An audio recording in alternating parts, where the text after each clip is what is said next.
Hello, everyone, and welcome to this week's edition of SchuBro's Unfiltered. My name is Ross, and I'm here with my brother.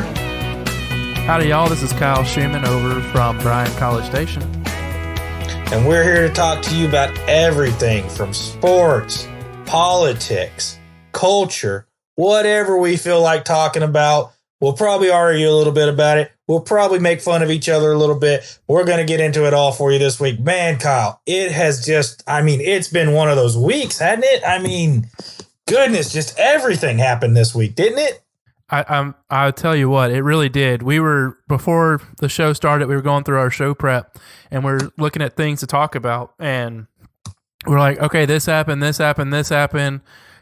Shit, that's not even Saturday yet. The State of the Union, the acquittal, National Signing Day, all of this shit happened Tuesday, Wednesday, Thursday, and we're focusing on things that are Friday, Saturday, Sunday because that's most relevant to right now. But there's just been a ton of things going on in the world, and it is overloading us on topics to discuss today. Just this week, we've had State of the Union, we've had the impeachment acquittal, we've had a dim debate, we've had, lots of things. We have a Trump rally tonight.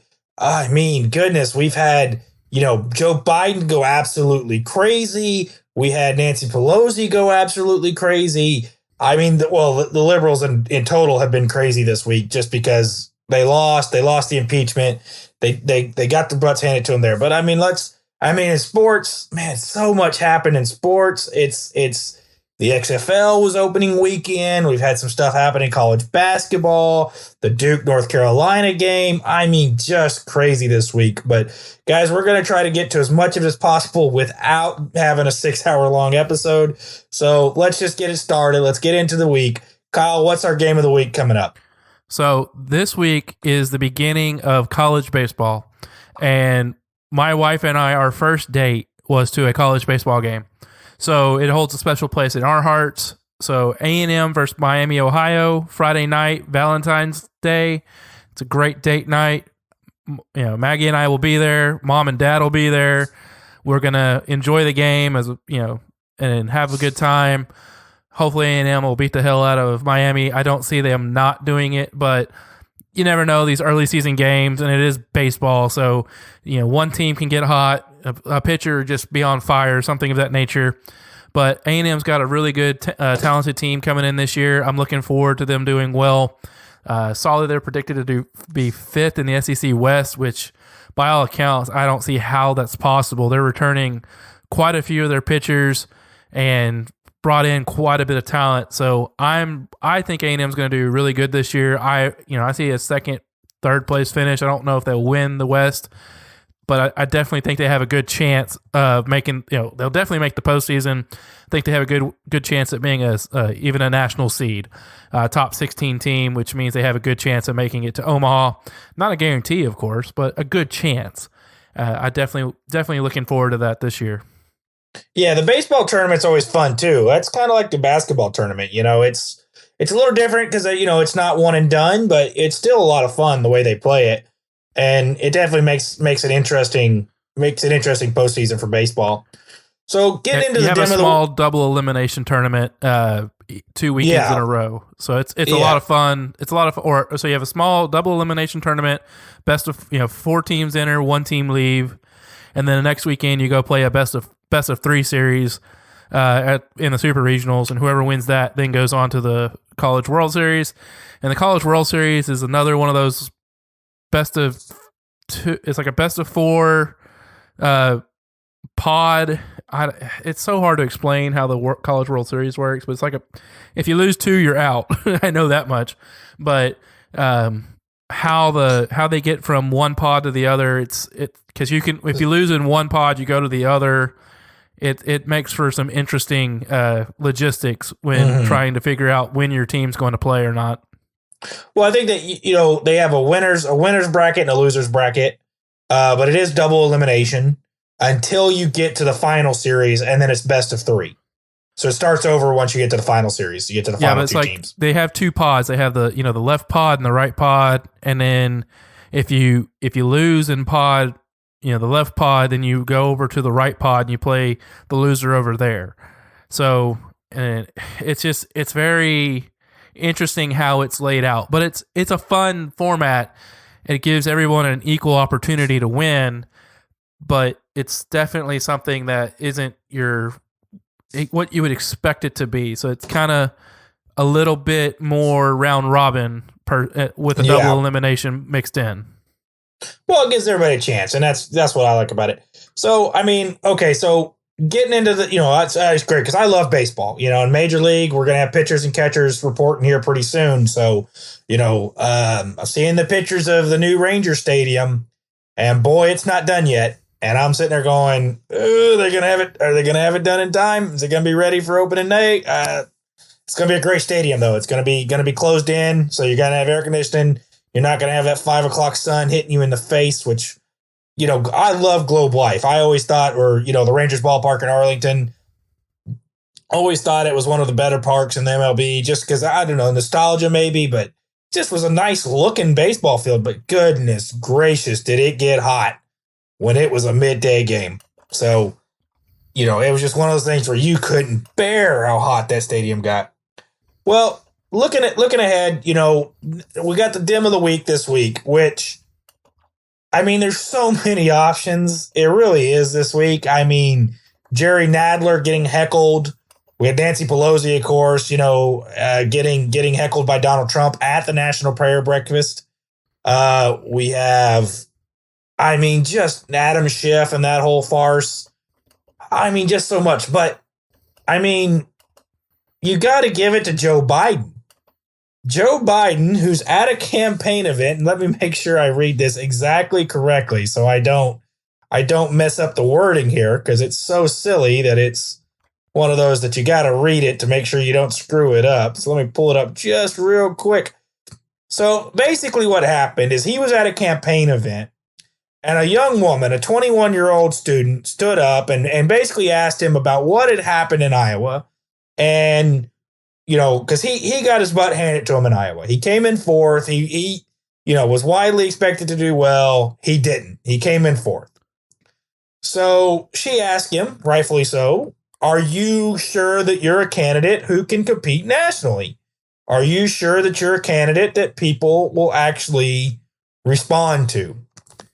He asked her, well, that's a caucus state. This is a primary state. It's a difference. It's not the same. And asked her, well, you're 21 years old. Have you ever been to a caucus? And she said, actually, yes, I have. To which he replied, you are a lying, dog-faced pony soldier. Now, let me say that again. Lying, dog-faced pony soldier. Now, I'm not certain where in the hell he got that. What part of his brain he pulled that insult from. Good one. I like it. I'll use it in the future. If I'll give him credit for one thing, that is you want to say something to somebody and have them look at you and go, what the F did you just say? Call them a lying, dog-faced pony soldier. They will look at you with utter confusion and dismay. They will not have a clue what to rebut to that. But for a national politician to, at a campaign event, make fun of a 21-year-old college student and say words like that to her when you're trying to get these people to vote for you, that's, I don't even have an explanation. So what this sounds like is, you remember when we were growing up and whatever mom and dad was closest to, that's what they were about to get done to you. So if they were close to the Maytag refrigerator, you were about to get Maytagged. That sounds exactly like what happened here, is that Joe Biden just saw a picture of a pony, a dog. You put a picture of a soldier on the wall. You lying dog face pony soldier. You're like, what the hell are you on, bud? God. Oh my Lord. So yeah, I don't know. Wait, I do have a real quick interjection though. Are we sure the Iowa caucus results are actually in? Because dear God, what a Charlie Foxtrot that was. I mean, that was as bad as it gets, wasn't it? I mean, that takes some special kind of stupid to screw that kind of stuff up. I mean, so for those of you who listened to last week's episode, we were talking about the results live. They were supposed to be in. And finally, yesterday or the day before, almost a week after, we finally got the official results. Which, of course, there's argument still that those aren't correct and that there's people saying that basically we should relook at these and recount. Even the Democratic Party has come out and said, look, the National Party has come out and said, well, we're not certain that these are right. Maybe there's something else going on here. I mean, this is just, to me, it's as bad as it gets. It's a horrible look, of course, for the Democrats. The greatest thing I saw, though, was on Twitter. So all week long, we were getting reports that they were 62% in, that the results were 62% in. For like 3 days, it was 62%. So all these people kept posting memes on Twitter. Like, I just watched 62% of Titanic. Man, these people are happy.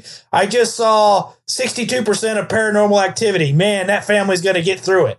All of these different things that, 62% of this, and it's going well. So, I mean, just amazing how that just turned into a debacle. And I don't know how they try to spin this. I don't know how they try to say that this was anything other than an unmitigated disaster. But hopefully New Hampshire is better than that, I guess. I hope so. So they're a primary state, so if nothing else, it's the results should be pretty fairly easily done. I mean, it's just whoever voted. There is no, we voted the first time and then we went to the second round and after the second round, here's the final results. No, it's just, okay, they voted, who won? So that alone should make things a lot simpler. But yeah, I mean, the memes that came out of the Iowa caucus were hilarious. I sent you something earlier in the week that, they had called in the special counter, Dracula von Count. Just so many different things came out of that, and it was hilarious. And then of course you've got all these people going, these are the same people that want to run your healthcare, that want to do this, that want to do that. And they can't even do a simple caucus that they've been preparing for months for. They can't even do. You want to give them more power? Votes. Yeah, you want to give them more power. Wait, yeah, that sounds like a great idea. No,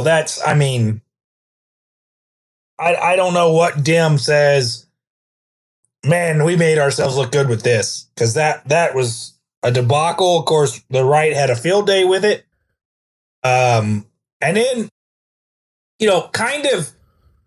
kind of ignored due to that was the fact that the Dems had a very low turnout. And okay, so Pete Buttigieg is winning the delegate count, although Bernie Sanders won the popular vote. So for all the Dems who are telling us we need to get rid of the Electoral College and we need to go purely with the popular vote, even in their own caucus, they didn't use the popular vote. So, that's they don't even follow their own words there, right? Hypocrisy alert. They don't even follow their own words there. And then at the same time, now Buttigieg he's won the delegate vote. It's not a very big delegate state. We said that the other day. It's not really going to make a big difference in the grand scheme of things because the Democrats have super delegates. And all we're seeing is more and more is that the left is talking about, can they get to a brokered convention? Can they get to where the super delegates get to pick the candidate?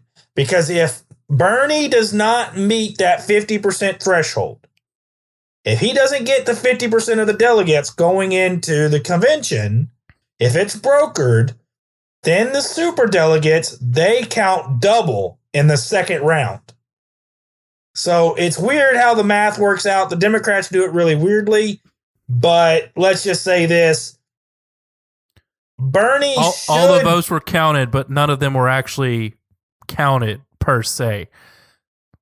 Well, and we saw videos of coin flips where the coin never flips in the air. It just went up in the air, came back down, and there was one. I saw like the teenager trying to flip the coin, and he's like flips it, grabs it, puts it on his hand, looks at it, and goes, heads. We're like, wait, Yeah. what? What? Yeah, what? Hold on a minute. You sure about that? Because you don't seem entirely certain about that. I mean, that was a debacle. So I guess let's go back to the beginning of last week and let's start working our way forward, I guess is the best way to handle this. Let's go from oldest to newest, maybe. God, it's just so much stuff. It's so hard to pick. So before we do that, I do want to point out two things that came out of that caucus election. You had a lot of people making fun of Bernie about how his delegates got redistributed amongst the other candidates. And it's like, socialism tastes so good right now, doesn't it, Bernie? And then you had Mayor Cheat trend on Twitter for a good 2 days because of that, because a lot of speculation that he declared himself the winner without, any of the actual results truly being in. And then, oh my God, he actually won. So, Bernie's camp going, oh, Mayor Cheat. And then Bernie went in hard when he got to Vermont, New Hampshire, about how he's, this horrible person and how Bernie gets on a rants and raves. So yeah, that was pretty funny. I mean, all right. So let's go back to State of the Union. I think that's the logical place to start out here. What about you? I mean, that was a spectacle to behold. I mean, you and I both went back and forth on like what was the most significant moment from that event. You had a lot of You had a lot of things to unpack in that one event. You had the snubbed handshake. You had Rush Limbaugh getting the presidential. Was it a snubbed handshake though? Because he doesn't. I said the same thing. It looks like he handed her the papers. He kind of hesitates for a second. He then turns to go towards the podium, and then she puts her hand out. But he doesn't. I honestly think it was just a photo op. It's like, and then you saw her going, "I have my hand out for America, everybody," but they don't want to participate. Well, I mean, he didn't shake Pence's hand either. So no, for all the people who said, "Oh, he snubbed her," well, then he snubbed Pence, and he has no reason to snub Pence.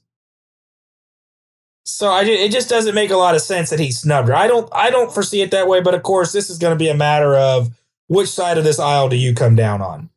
I mean, he talked about so much during the State of the Union, and I mean, honestly, it was a matter of how great our economy's doing, how wages are rising, and they truly are rising. We finally got some good things going on with our economy. Wages are rising. People are jobs, and I honestly saw this, and I don't know if you saw this.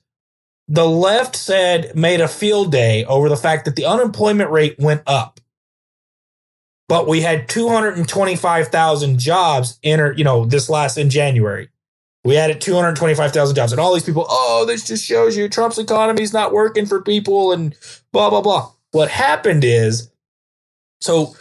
Guys, y'all have to understand what numbers we're using here, because during the Obama term, they actually started using a different set of unemployment numbers. They started using stagnant unemployment, which means they didn't count anybody who wasn't looking for a job anymore.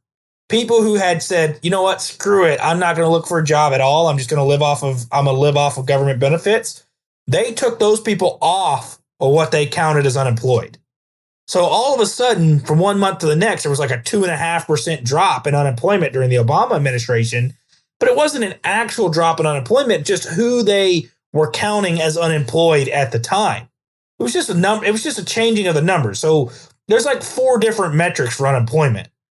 There's all these different ways of there's true unemployment, which is the number of able-bodied working age adults in the United States versus the number of them that have jobs. Then there's, stagnant unemployment, which is the people who are actively looking for jobs, or maybe it might be active unemployment. I'm not sure all the different terms, but what happened during this thing is that our labor participation, our labor participation rate went up. So more people are actively in the labor market. You heard Trump say it during the State of the Union that we've been able to take 10 million people off of food stamps.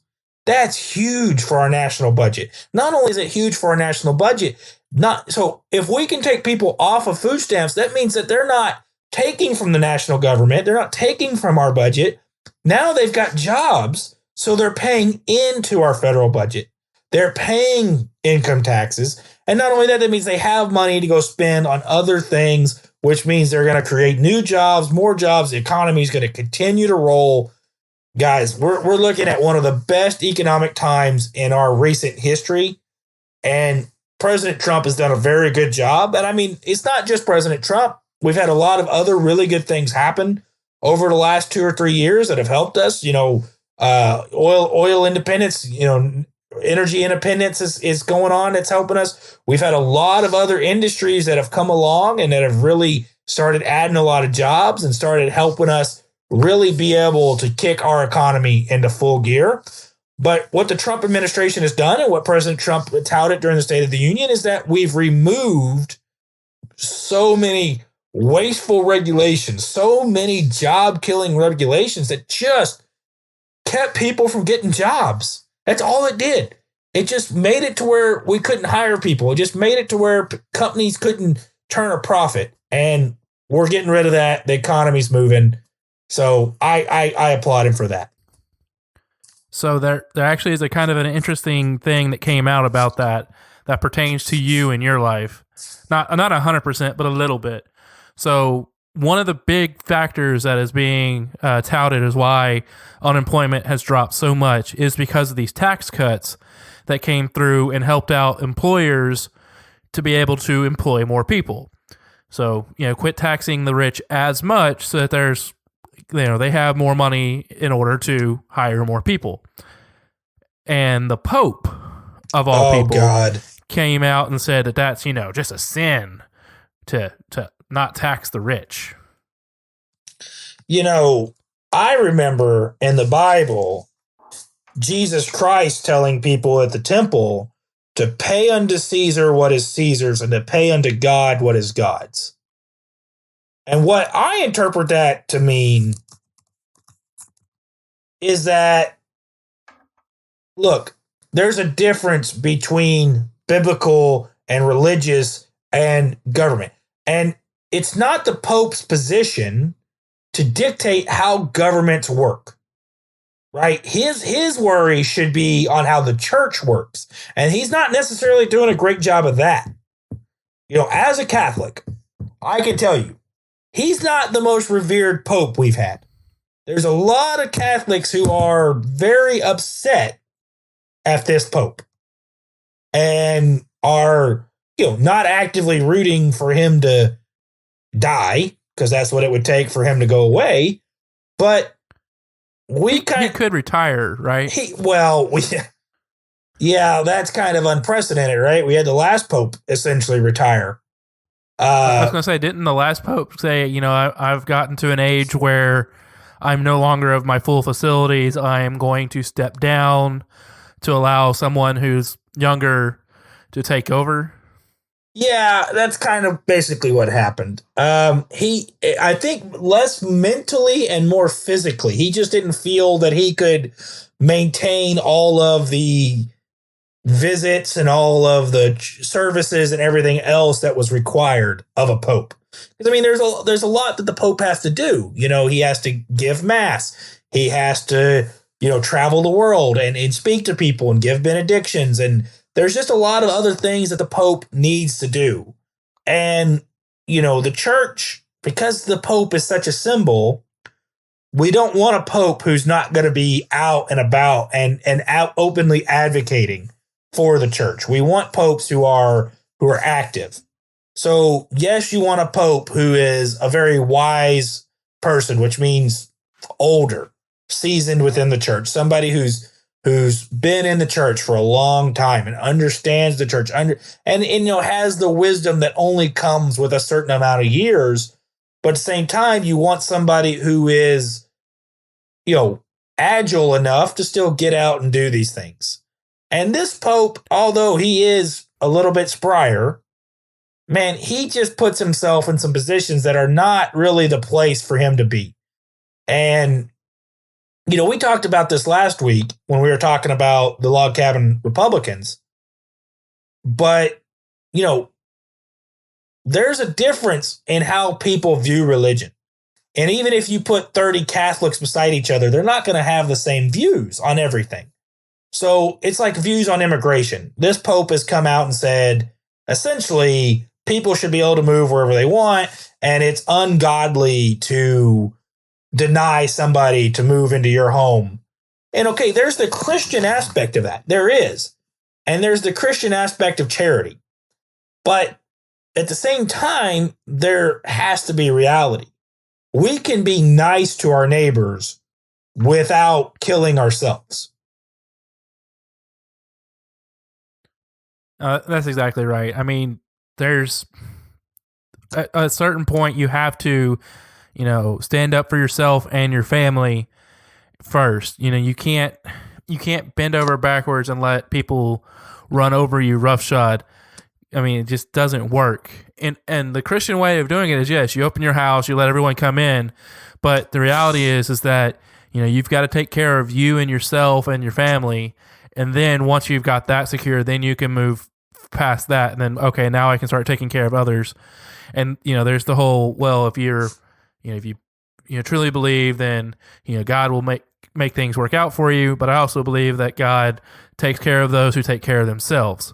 So trying to say, that is, it's one of those double-edged swords. So, I mean, if you wanted to get into a theological debate about it, we could, but that's not really our field per se. No, we're both, fairly religious, and we're both, brought up in the faith and brought up in Christian schools.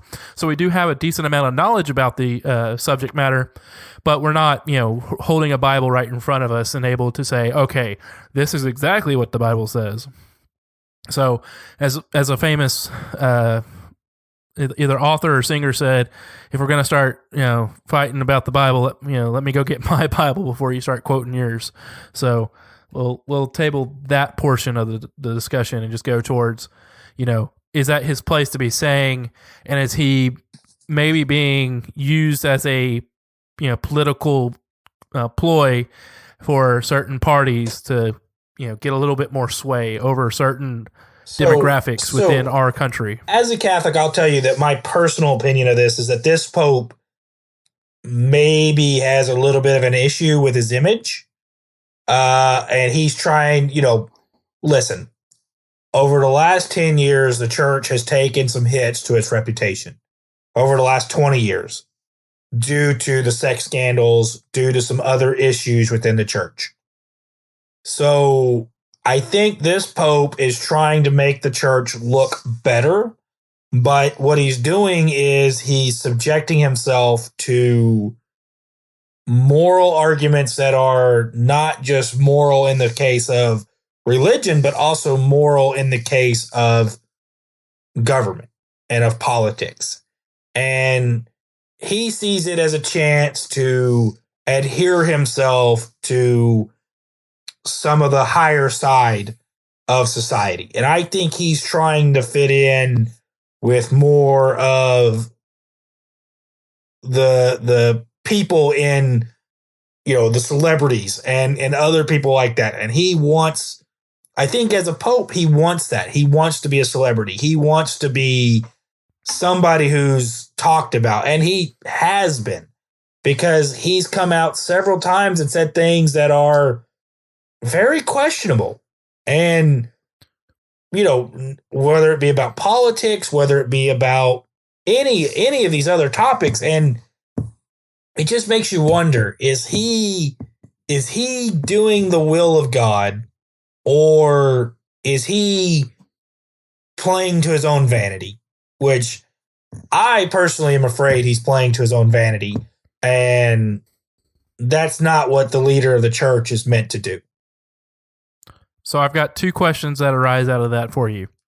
The first being, do you think he sees what's going on with the Scientologist church and how effective having, Tom Cruise and other celebrities in their church has been for them, and how well they have been able to recruit based on having that celebrity in the church. And the second question is, do you believe he'll put his money where his mouth is and say, okay, we're not going to tax the rich, therefore give up the tax exempt status for the Catholic Church in the U.S.? I don't know necessarily every nation, but in the U.S., where I would say a large portion of their income is coming from at this time. So I'll answer the second question first, because it's the easiest one. Not a chance. There's not a chance they'll give up their tax exempt status. And they shouldn't have to, because if they give up their tax exempt status, then the left's going to come after every church. Right? The left's going to come after the Lutherans. The left's going to come after the Presbyterians. The left's going to come after everybody who isn't Muslim. Right? They're going to come after every church, every religious group, and come after their tax exempt status as well if the Catholics give up theirs. So, no, because remember that the Catholic Church is one of the richest single organizations in the world. There's no chance that they give up tax exempt status. There may be some truth to the first question. It's once again, it's hard to predict exactly what his motives are, because maybe his motives are proper. Maybe this is just truly what he believes in his heart that the church should be about. And look, there's wanting everybody to get along and for pure charity and all of these other things, but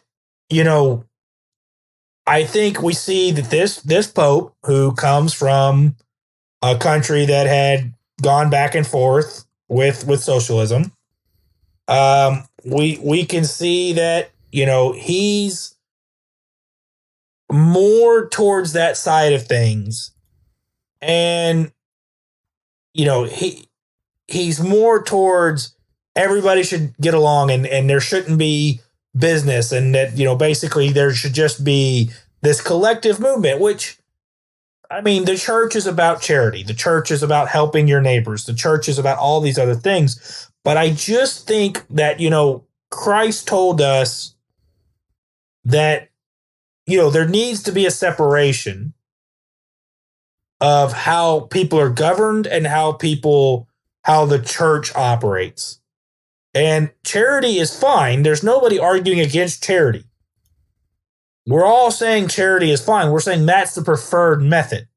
I give to charity. I don't know about yourself, but a lot of people give to charity. Giving that there's absolutely nothing wrong with charities existing, charities having tax exempt status, and charities being able to put money where they think is best. There's charities for almost everything. For every given thing you want to talk about, there's a charity that serves that purpose.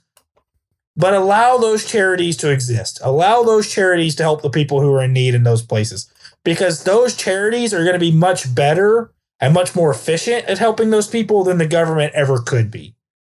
And that's the argument here. And listen, we're not taxing the rich. There's nothing here that the rich in the United States or the rich in almost any other country are not being taxed. But there is an argument on how much tax they should be getting taxed with. And again, I'm a flat rate tax guy. I honestly believe that would be better. I honestly believe we put it at 15%.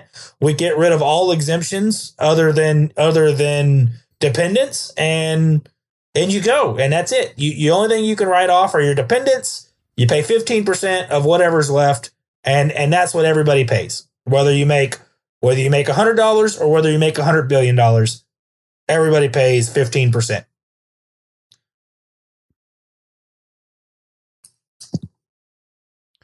Yeah, I mean, that's a fair way of doing it, but we both know that fair is never going to be what actually happens.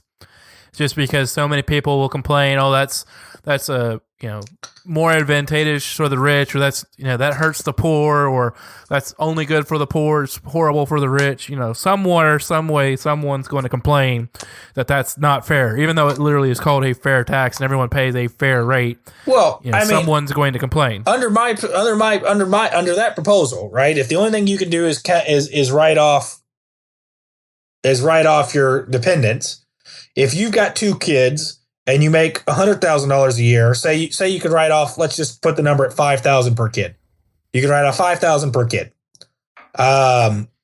If you're writing off $10,000 of $100,000, that's 10%. But if you make a million and you're writing off $10,000 of $1 million, that's 1%. So who's getting the better deal here? The guy who makes $100,000. The guy that makes $50,000. Exactly. The guy who makes $50,000 is getting to write off 20%.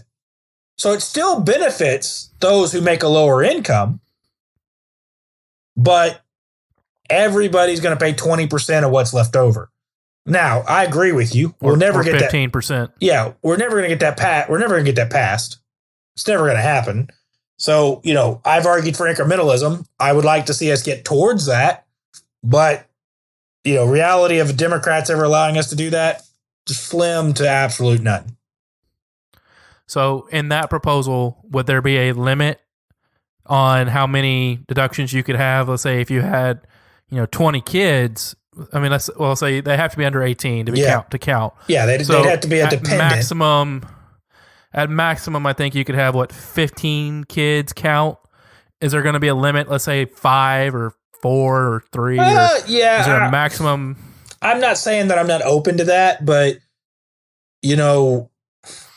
at the same time, we both know there's people that'll go out of their way to have more kids just to pay less tax. But let's be fair. Even though in the long run it's going to screw them because they have so much money they have to spend on their kids. So there's 2 different proposals I've made.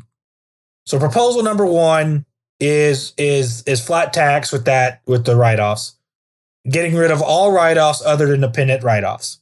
Number 2 is I have called for a time limit to be placed on how many years you can receive government benefits. So what I have stated is that each American gets 10 years worth of entitlements, whether that's Medicare, Medicaid, SNAP benefits, everything else. Of course, anything you receive from 0 to 18 doesn't count because it's not your fault. You didn't do anything to do it. It was your parents, whatever. But once you turn 18 and you are on your own and you are receiving these benefits, these years start counting. And once you get to 10 years, sorry, bud, you're on your own. Because we've got to stop coddling people. We've got to start building a more resilient population, a population that understands what it takes to get off their butts and go to work. Now, again, will this ever happen? No. But, it's an interesting thought process to think, okay, what if we're not going to get rid of entitlements, right? We're not going to get rid of them. It's not going to happen. But what if we could put a time limit on them? What if we could say, you're not going to get that for your entire life. And eventually, you're going to have to go to work. So we talk about term limits for politicians. I would rather a term limit for how long you can be on government benefits. Now, of course, Medicaid, Social Security, and aid for disabled people, that doesn't change. If you are actually disabled, you get your benefits regardless. We take care of you. If you've reached retirement age, you get Medicaid. We take care of you. And Social Security remains untouched. But for the people who are able-bodied, who are just unable to find work or don't want to find work, and what this would do is a lot of people would then say, okay, look, I can't just go be on Medicaid or Medicare because I want to be on Medicare because that counts as my year. Then they're going to say, well, shit, do I really want to take Medicare this year? Or do I want to wait until a year I actually absolutely have to have it? Now, I did write a couple exemptions in there. So the two exemptions to this are any year in which you provide 50% of your income or more, that you support yourself 50% or more, you can be on Medicare, you can be on government benefits just to make up the difference without it counting as a year. Because at least you're trying. It's not that you're not trying to work. You're trying to work. You're just not able to make enough money to support yourself. Fine. We're going to help you out and get you over the hump, but we're not giving you 100% of what you need. We're just giving you that little bit extra to get you over the hump. The number two is any year you're in the military and you're getting benefits, that doesn't count as a year as well. So it doesn't mean that if you serve a 20-year military term that you get to add 20 years onto what you could that you could receive benefits. It means that any year that you meet those criteria does not count as a year off. So you have to be receiving benefits within that year. It just doesn't count against your time limit. So that's where I say, okay, we could actually start stimulating and incentivizing work. Because, okay, you don't have to provide 100% for yourself. We understand that maybe you can't get there. Maybe you can't get a job that provides everything you need. But can you get to 50%? Because if you can get to 50%, we'll provide the leftovers without counting it against you. Yeah, I have a feeling that would be taken advantage of quite a bit, but that's that's just human nature and how some people operate. But yeah. Okay, so let's go back to the State of the Union. So we had yeah, we got off on a really big tangent, didn't we? Yeah. So we had Rush Limbaugh get the Presidential Medal of Freedom. You had and Democrats yelled, no. No, it was something three. It was their the bill that they had proposed for medical stuff after he had talked about medical stuff. So they yelled no when he announced HP3, that he was HR3. They yelled no when they realized that he was talking about Rush. They did yell no. Several Democrats yelled no.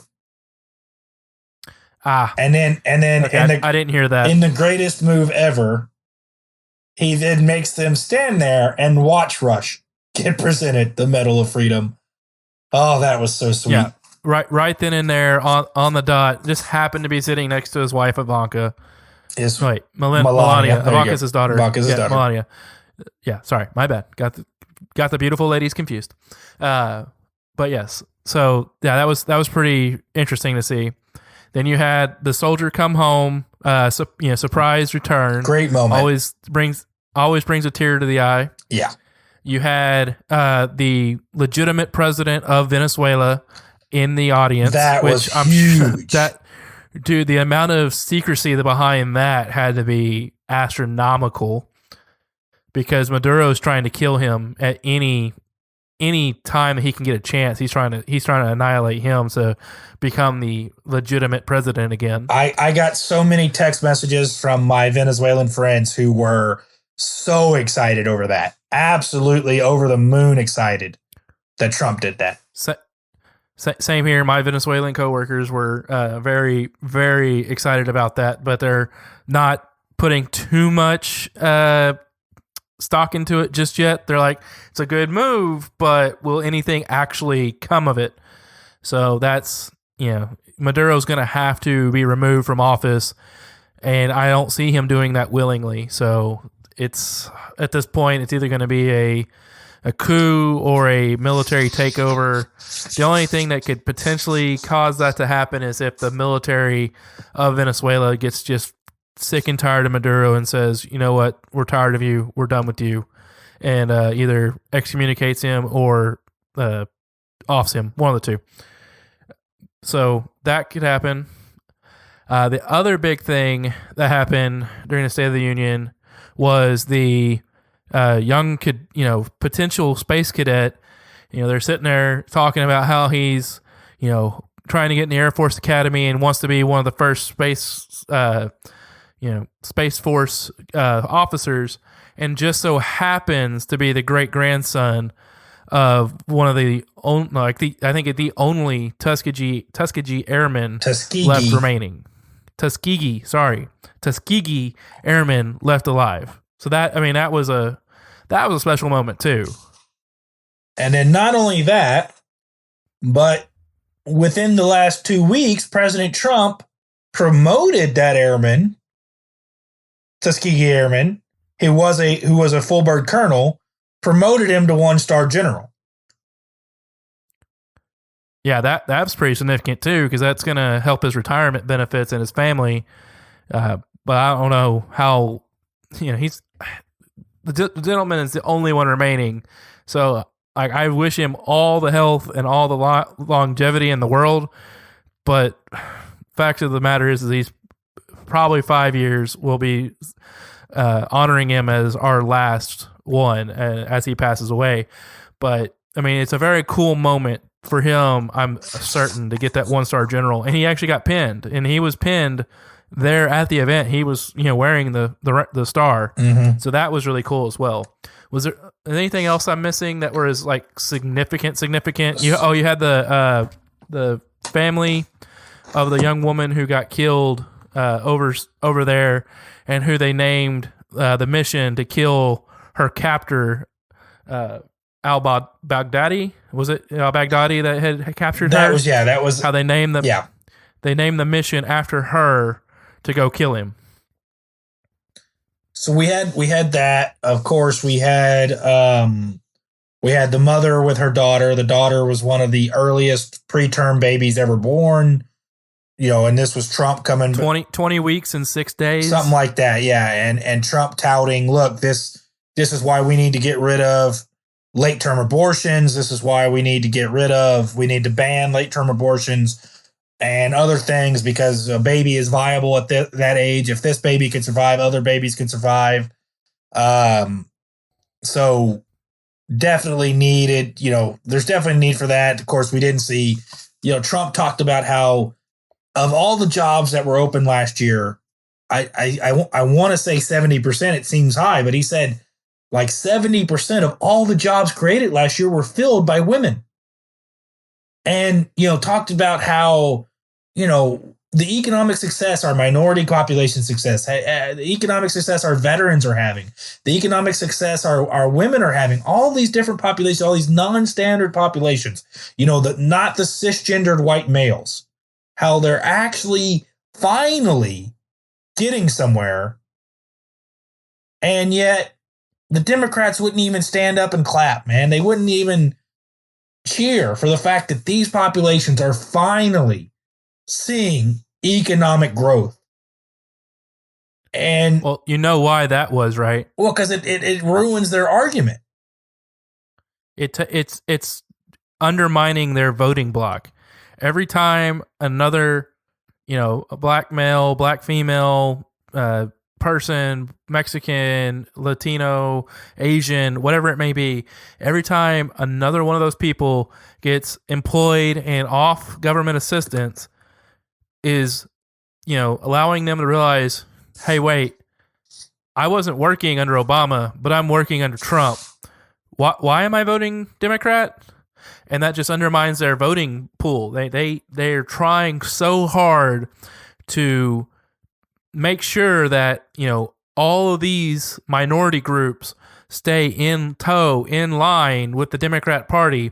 Don't you dare speak out against the Democrat Party. We're your, the only chance you have. And every time one more person gets a job, it just undermines that, that control that they have over those people. And it's letting them, wake up and realize, hey, there's options out here for me that don't include the Democrat Party. So that's why they're not cheering, because they know for a fact that every time that something like that happens, the GOP, the Republicans, the conservative movement, it's just making that much more headway into taking away their voter block from them. Well, and you are hitting it on the head. And we saw that Democrats actually complained about how many people have come off of food stamps, and they tried to make that a bad thing. They tried to say that this was the Republicans taking food stamps away from people who needed them. This is not, nobody who was eligible for food stamps is not eligible for food stamps anymore due to the change in the eligibility requirements. The change is that they no longer are eligible because they're making enough money that they're not eligible before it because they now have the money to support themselves. So that's a completely different thing. That they're at the point in their lives where they don't need that money, where they're able to make enough money for themselves and they don't have to have a government handout. Exactly right. So that's one thing that is undermining their ability to preach to those groups that, we've got your back, we've got your food stamps, we've got this, we've got that, we're making sure that you are taken care of. But in reality, they're not being taken care of, they're being taken care of. They're, part of this conglomerate group that, don't dare leave, don't dare speak out against because, you're a traitor to your race, you're a traitor to your kind if you dare speak out.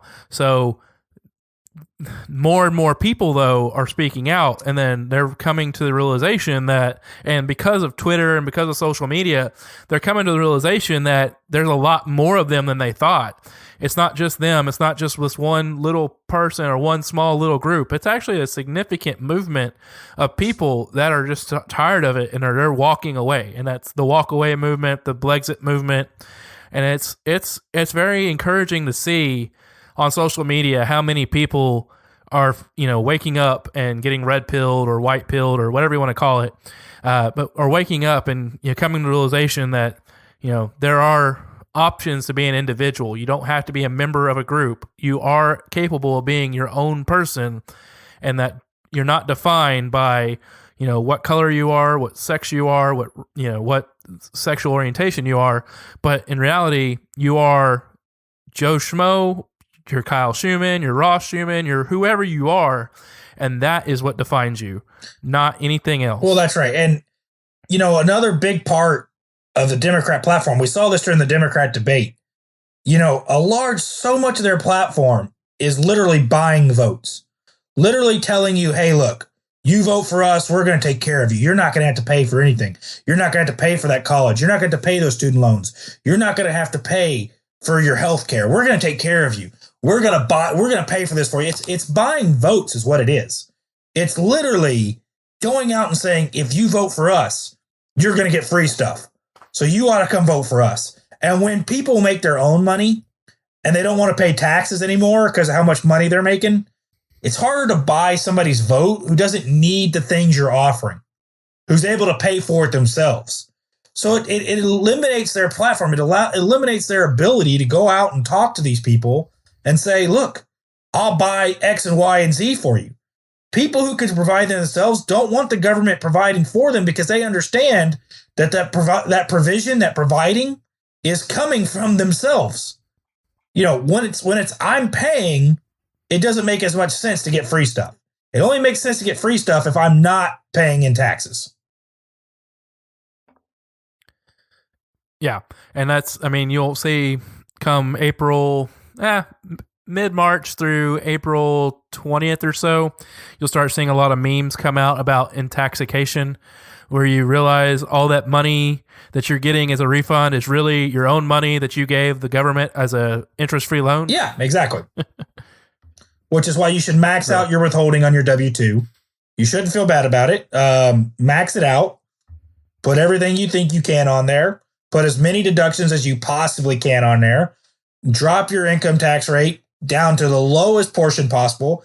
And you know what? If you don't get a refund, consider it to be a good thing. Because what's actually happening means is they didn't take more money than they should have.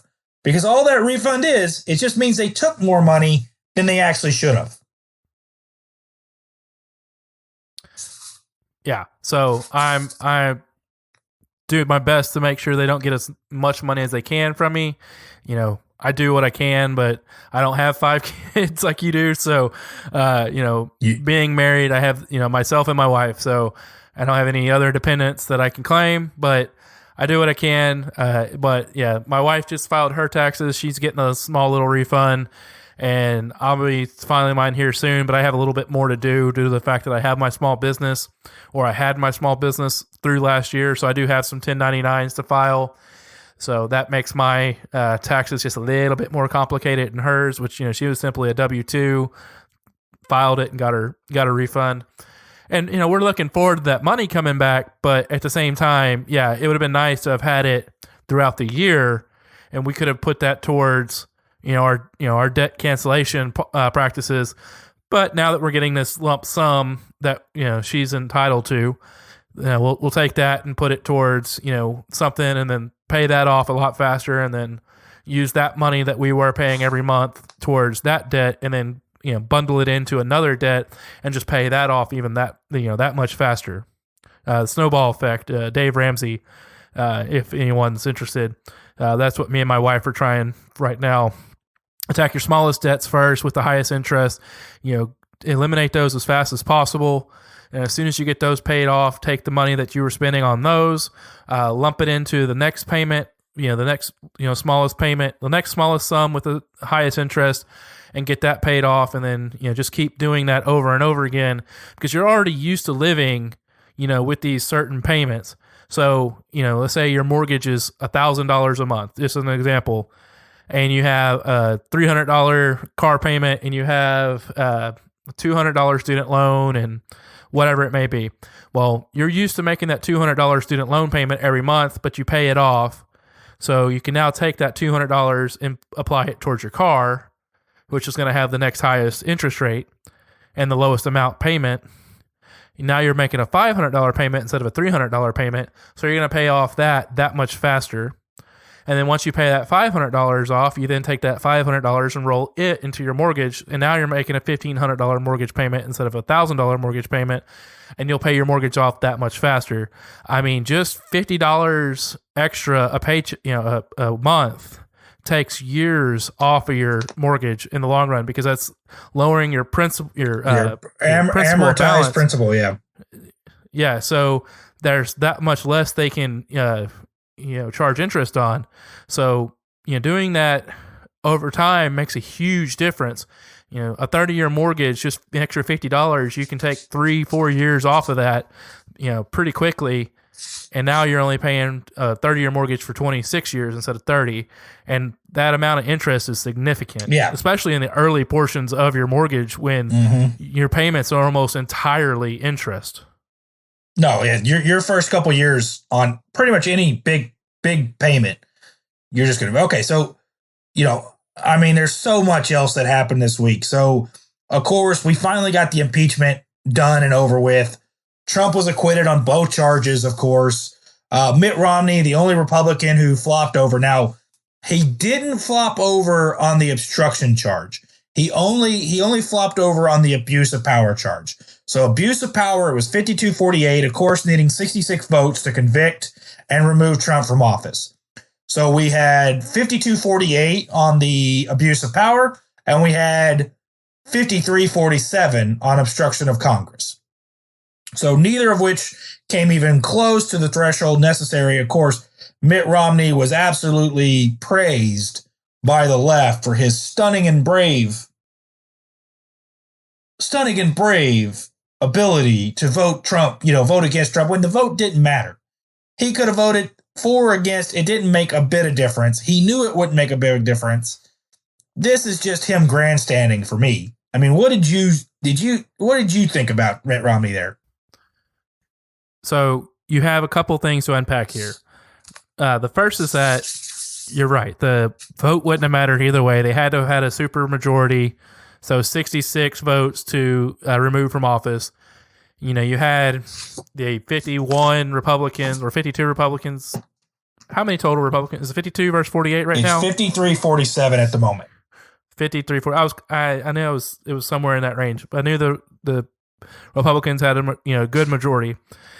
So him flopping on that didn't really affect anything, but it did do one thing for the Democrats. It allowed them to then say it was a bipartisan acquittal.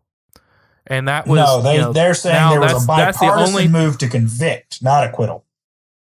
Okay, whatever. But I mean, it ended up being an acquittal, though. So it was a bipartisan acquittal. But it wasn't a vote for acquittal. It was a vote for conviction. The bipartisan vote was for conviction. and that's the only thing that matters to them, is that it was bipartisan, because one person from the Republicans swayed. So now it's, it was bipartisan. It was one person, and he's a rhino, and everyone knows he's a rhino, but whatever. Well, and the funny part is the day before, Chris Cuomo on CNN, when they thought that Doug Jones or Joe Manchin would jump over, and there were Republicans saying, oh, this will make it a bipartisan acquittal. He said, oh, what, 1 or 2 votes makes it bipartisan? That doesn't make it bipartisan. But then the minute Mitt Romney jumped over, this was a bipartisan effort to convict. Yeah, so that's just lies, damn lies in politics, or statistics, whatever you want to say. But yeah, that, I don't know why Romney did it. I mean, he's never liked Trump. They're very much butted heads. The only time Romney's ever, asked for Trump's help, or, even, somewhat sucked up to Trump, was when he was trying to get elected. And that was just, so that he could energize his, Republican voters in Utah. But wasn't he the governor of Massachusetts or something? Yeah, before. So how does he go from being governor in Massachusetts to senator in Utah? Don't you have to have had residency for at least 5 years? He had been the governor of Massachusetts before he ran for presidency in 2012. And he had already not been the governor of Massachusetts for a while. He was already the former governor of Massachusetts at that time. And I think at that point, he was officially living in Utah again. So he has been living in Utah for a while. So he met the residency requirements. My problem with him is that, listen, he made a choice that he thought was best for him. He has 4.5 years before he has to worry about the repercussions of this. Right? He's a senator. He's just got elected. He's only been in term for 1.5 years. So this is not going to hurt him for a while. But, we've seen a lot of people on the right come out and say, this is going, we're going to run against him. But yeah, again, it's 4.5 years, right? Trump will be out of office officially, even if Trump wins re-election, Trump will be out of office when Romney is up for re-election. So I think Romney did this knowing good and well that probably by the time that this comes back to where it could even haunt him, that it's not going to. People are going to forget about it. People are not going to be thinking about it. And it's going to be 4 years of him, these guys vote very differently based on where they are at in their re-election swing. So I don't foresee this probably having any dire effect on Mitt Romney other than, I wouldn't put a bill forward right now because Trump's probably just not going to sign it just because it's you who wrote it. Now, did you see? I thought I saw somewhere where the people of Utah were trying to recall him as their senator. They have put in a bill to the state legislature that would allow them to recall a nationally or a national politician from their state, but they didn't specifically, of course, mention Mitt Romney. It's just, we want the ability to do so. We want to add it to our state constitution that if enough people in the state vote to recall a national politician, that we can do so. But it is widely held that Romney is the target of that. Okay, I thought I saw that, but I couldn't remember with clarity if it was for sure or if it was targeted at him or if it was just in general. So that's why I asked. I was like, I'm pretty sure I saw that. It's quote unquote, but like we discussed earlier, there's so much stuff that went on this week that it's hard to remember. This week was ridiculous. So the fact that you're not even really talking, like in the national media, you're not even really talking about the acquittal anymore because of the Iowa caucus, because of what's happened with the the New Hampshire election efforts. You're not really even hearing about it anymore. You had a few senators on the Democrat side, one from Hawaii, not Gabbard, who said, he wasn't acquitted. Well, fair trial. there was no fair trial. I mean, you saw that they tried to spin a narrative there for about 12 or so hours. They were really going to try to spin that narrative that it wasn't a fair trial because they didn't call witnesses. But they gave that up pretty quickly once the Iowa caucus debacle happened. So we talked about this the other day, right? It's the narrative that we didn't call witnesses is a false narrative. We called witnesses. There were 17 witnesses that were heard from by the senators in the trial. Now, they weren't heard live. It wasn't a live, the witnesses weren't there actually testifying in person, but they heard the testimony that was given in the House. So we had 17 witnesses, whether that were, aired live testimony or was depositions, that was presented to the senators. There was over 28,000 pages of documents that were aired at the same time. So they heard from witnesses. They just didn't hear from additional witnesses. They didn't hear from anybody else that wasn't part of the House's investigation, which to me is fair. I said this from the beginning. I wanted to hear from anybody that we had heard from in the House. And if the Senate had decided to recall some of those and allow Trump's team to cross-examine them, I would have been fine with that. But the Senate said there's no need to cross-examine because of two reasons. Number one, there's no pure evidence that Trump actually did it. There's no fact evidence. Nobody has said, we know for a fact, here it is, that Trump said withhold this aid because I want an investigation for Joe Biden. All of it was speculation. All of it was their opinions of the matter, whether it be Colonel Vindman, whether it be Fiona Hill, whether it be Gordon Sondland, whether it be any of these people. It was all a matter of this is what we think was going on, not what we know to be true. Secondly, as Senator Cruz pointed out, even if it is 100% factually true that Trump did it, it's not an impeachable offense. It doesn't meet the level of impeachment. And because it doesn't reach the level of impeachment, because it doesn't meet the level of removing the sitting president from office, it doesn't really matter whether it's true or not. It doesn't matter whether John Bolton could come in and say 100% yes, it's true, which we don't know that John Bolton was going to say that. And also, just because John Bolton says it doesn't make it true. That's just evidence that's not a 100% factual proof that it actually happened. John Bolton wasn't on the phone call. A lot of these interactions didn't happen while John Bolton was present, and we don't, listen, we'll read his book, and I think that's more than anything what this is about. And so many times when we hear about these bombshells that are going to come out in a book about Donald Trump, they turn into more like pea shooters than bombshells. Because once they actually come out, once we actually hear the full truth about it, it's not quite such a big deal. It's only when we're getting these little bits and pieces and these little itty bitty details that make it seem like a big deal. But that's more just to be able to sell a book than it is to do anything else.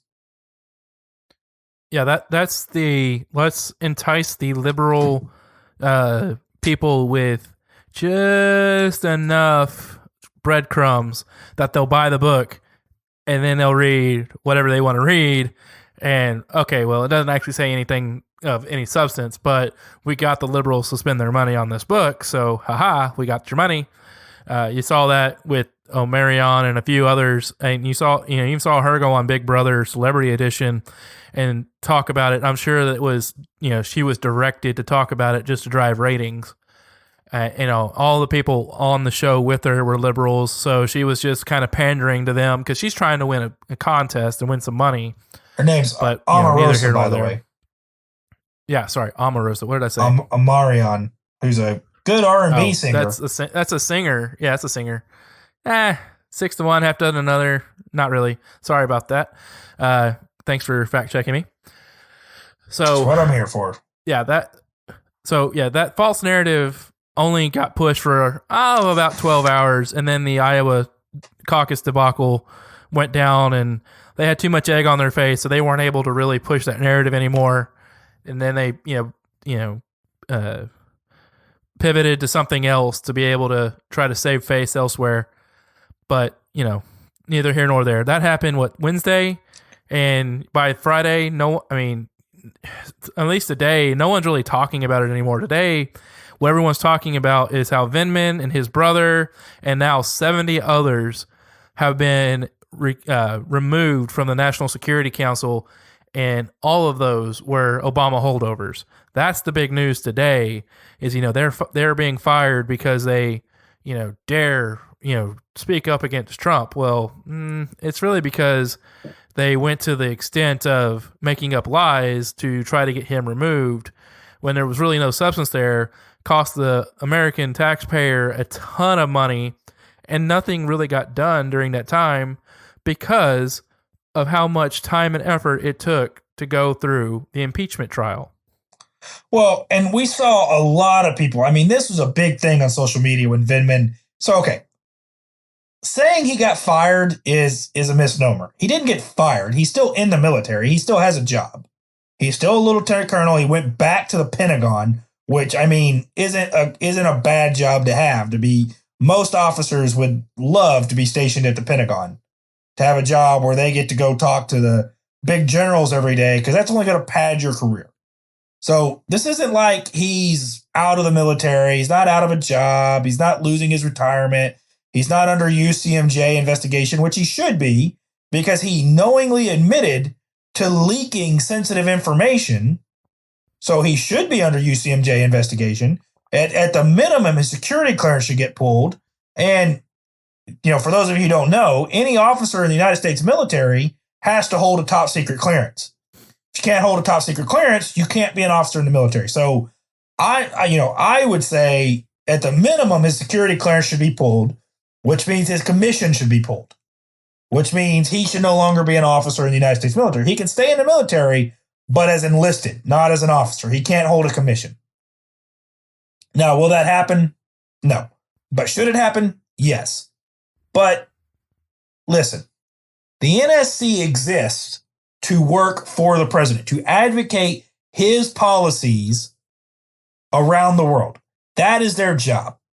So anybody who thinks that Lieutenant Colonel Vindman got to set policy and got to, he can go and he can advocate for certain policy, and he can go say, Mr. President, I believe this is the correct way to go, but he doesn't get to create policy. He doesn't get to choose how we conduct our foreign affairs.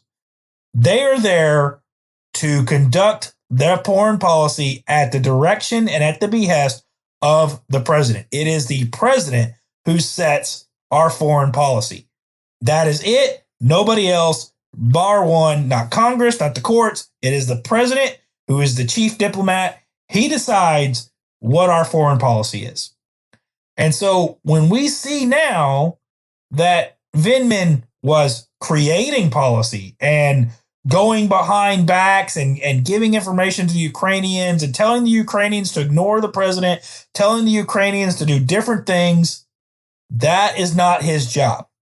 His job is to follow the orders given to him by his chain of command. So not only is the president the chief diplomat, but he's also the commander-in-chief, which means when you are in the military, Article 92 of UCMJ says you will obey the direct order of a superior.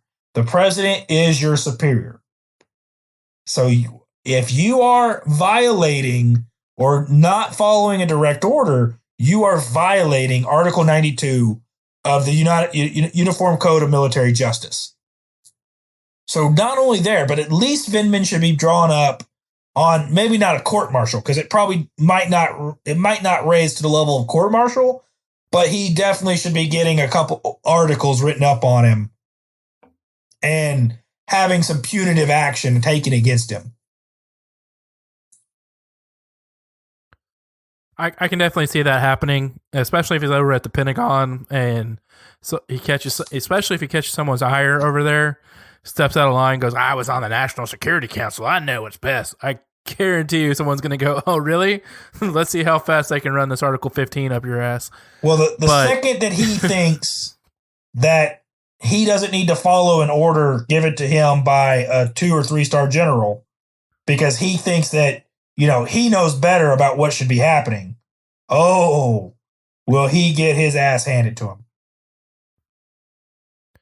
Yeah, that'll be swift and direct. So, all right. So let's see. What else do we want to talk about? But I will tell you, from here on out, Tulsi, in my view, he will be referred to as Mr. Vindman. I refuse to honor that man and give him the recognition of that rank.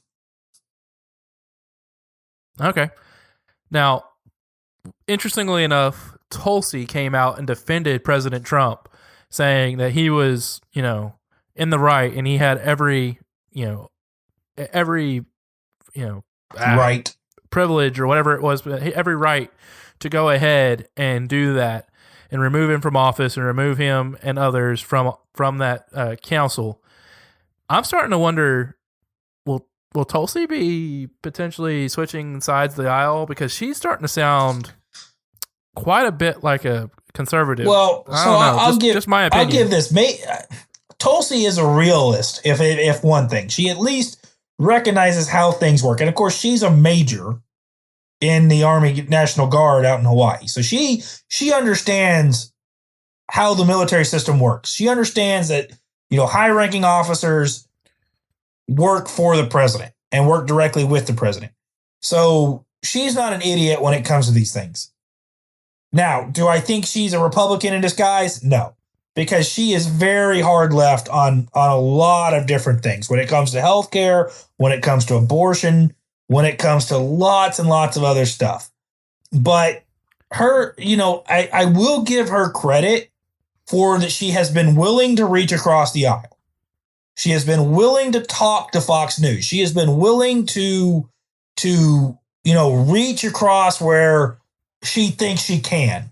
So I will give her credit for that. I think she's at least a good politician and that she's at least a good representative to her district. Do I agree with her on a lot of things politically? No.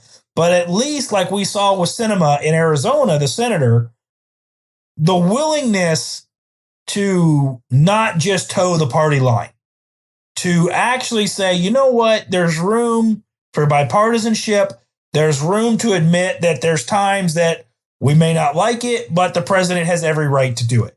The president has every right to fire any ambassador at any moment for any reason. It's his discretion. Those ambassadors are his employees. He has the right to fire James Comey, the FBI director. He had the right to, fire John Bolton. He has the right to fire members of the NSC. Those all work within the executive branch. They all work at his discretion. So Tulsi is right, and I'm happy that she stood up and said, you know what, guys, we can't really argue with Trump here because there's been times that Democrats have fired people in these positions, and, it just is what happens. The president has the right to do that. And we can't say he doesn't. He has every constitutional bit of authority to choose who works for him and who's advocating, again, not their policies, but his policies.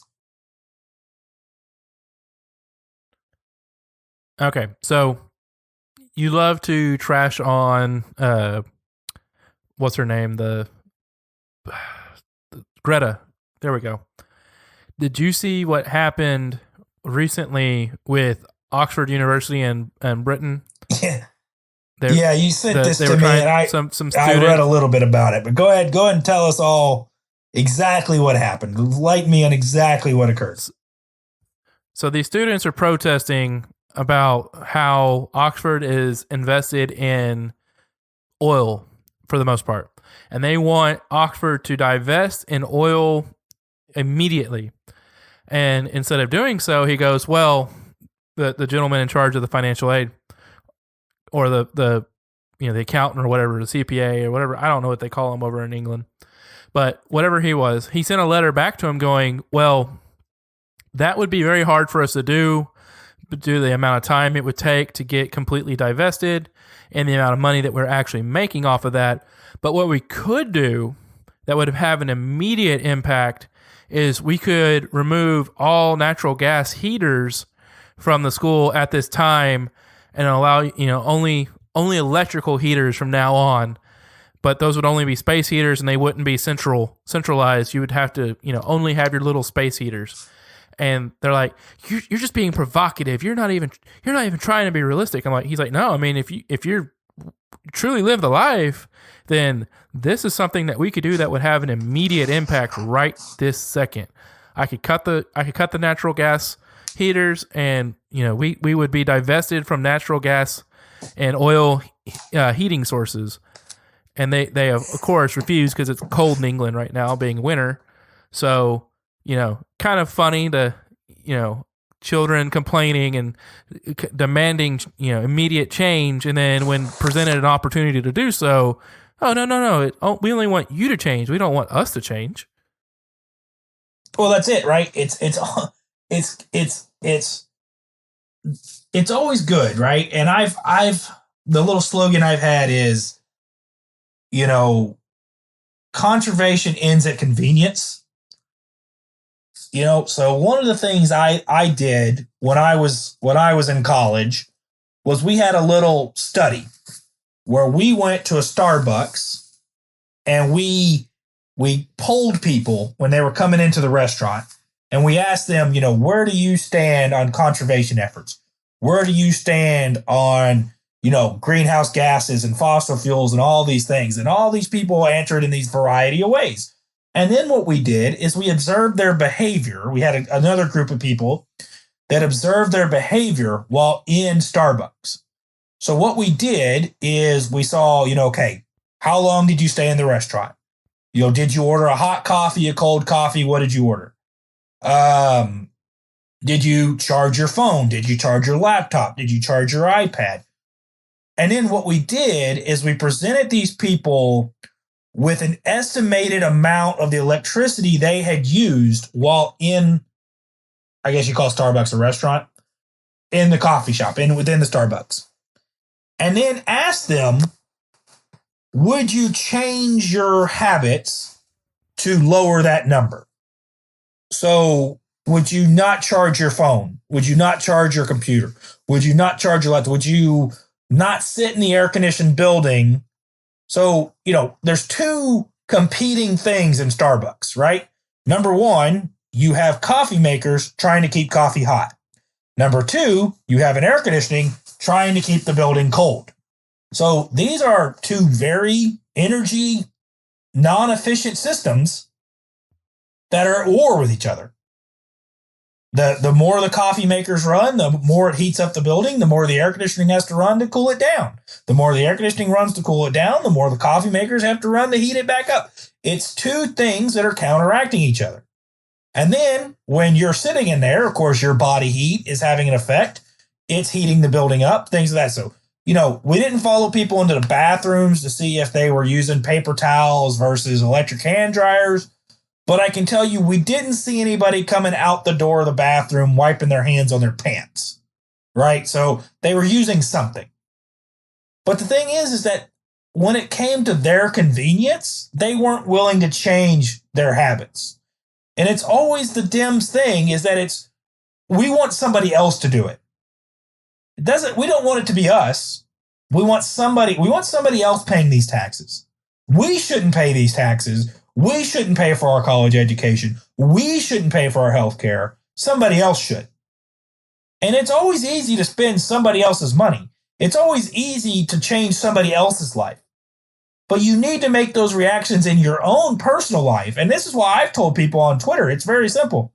If you're not living in the woods in a tent made from cotton, you have no argument.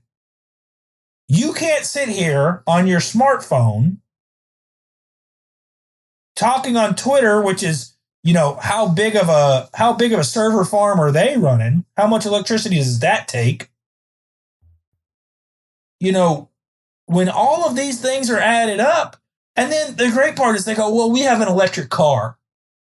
Where does the electricity come from? Ask that question. Electricity, we're not getting our electricity from windmills, people. 10% of our electricity in this country is produced by renewable sources.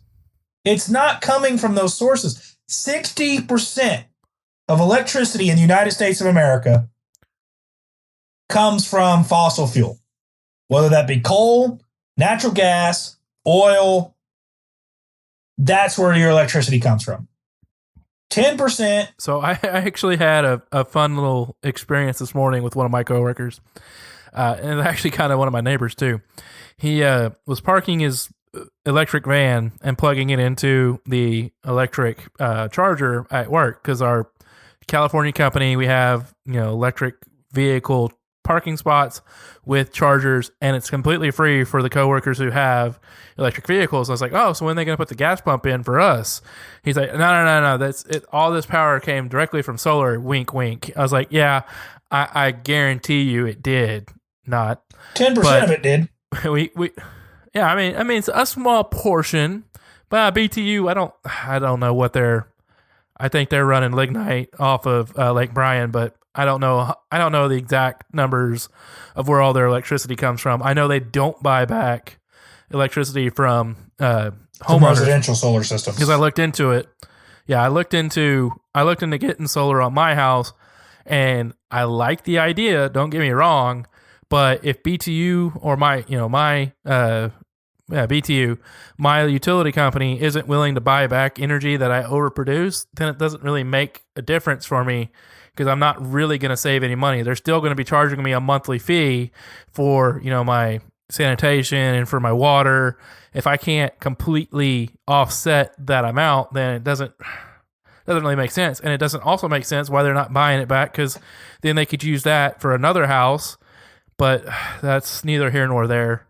We talked about it in your policy proposal the other day, and I would like to see that implemented, that if they're, that is going to be something that we look towards doing, that we make it mandatory for the utilities to buy back energy from the people who put these systems into place, because that's the only way.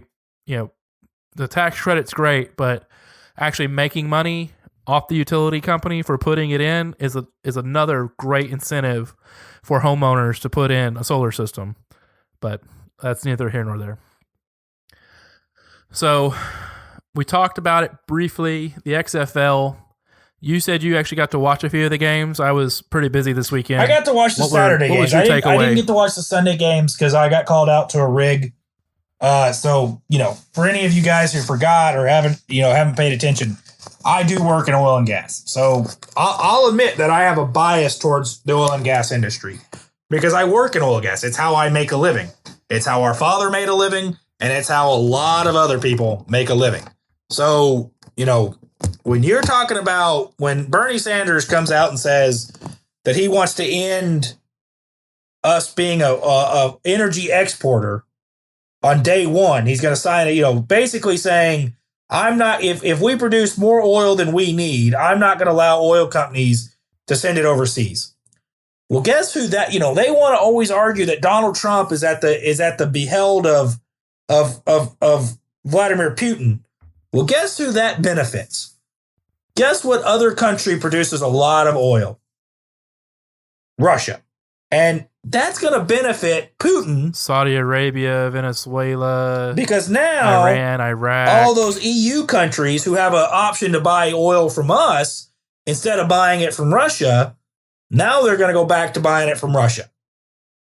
And that means that Russia's going to make money that's going to then go to support their economy, which they're going to spend on building weapons and buying better jets and other things that's then going to be used against us, the United States.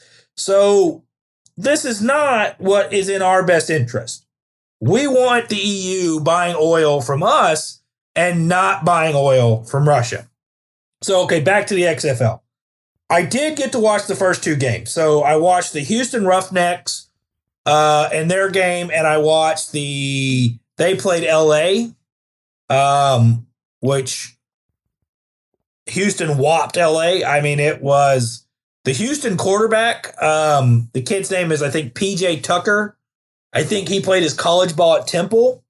So it's kind of an interesting story. So Connor Cook, who was a Michigan State quarterback, who was like a 4th-round draft pick by the Oakland Raiders, he ended up not really turning out. He was set to be the starter in Houston. And then they brought in this guy, PJ Tucker, to, be the backup. Well, they go into camp, but PJ Tucker ends up, looking like the better quarterback. And so he's the starter. He's named the starter for the first game at least. And by all accounts, he threw 4 touchdowns. He made some really good throws. I mean, it was fun to watch. It was a fun game to watch. It just was a game where it was like, man, this kid can play. Where is this? Why have we not seen this kid before? Where did he come from? Houston also has Sammy Coates, who's a former Clemson wide receiver. And I mean, he was a high draft pick. I want to say he was a 1st-round or 2nd-round pick. And, he's now playing on the XFL team for Houston. But he had a really good game. And just a lot of really, really neat things. And it's one of these things where, listen, is it NFL quality? No. It's not NFL quality. And the rules are a little different. It's going to take some getting used to. There's some rules I liked, like there's no field goal after a touchdown. If you want to go for 1, then you line up from like the set from the 3, and if you want to go for 2, then you line up from, I think, like the 5, and if you want to go for 3, you line up from the 7. And you go for it like what a 2-point conversion would be in the NFL. You just run a play, and if you score, if you're in the touchdown, then you get the point. But if you don't, then of course you don't. So there's some very interesting portions to it. There's some new different rules that are kind of fun. But, it was fun to watch. And I just remember watching it going, man, I could see myself watching this week in and week out. The first game was the DC Defenders versus Seattle Dragons. And, Cardale Jones, who was the Ohio State quarterback and was drafted by the Buffalo Bills, and then he kind of bounced around the NFL, but never really made a name for himself. He's the quarterback in DC. He had a really good game. He threw 2 touchdowns, and, we had some bad quarterback play from some teams, and we had some really good quarterback play from some good teams. So, it's going to be one of those things where it's not going to be the greatest football you've ever seen in your life. And if you're expecting to see NFL quality football, it's not what you're going to get. But if you're expecting to see good football, where it's definitely worth watching, it's definitely worth spending some time on. And if you want to go to a game where, from all reports, tickets are pretty cheap, the beer's not expensive, and watching the games, it looked like the stadiums were fairly well attended. They weren't packed. It wasn't a sellout crowd, but it wasn't like the stadium was empty either. They definitely had fans at the games. They definitely had people there. They definitely had people cheering, and it made it interesting to watch. So I'm definitely, the Dallas team lost their first game. I didn't get to watch that, so they played on Sunday. They lost their first game, which is the Dallas Renegades. But, I'm looking forward to seeing how this season shapes out and how these teams go about the rest of their season.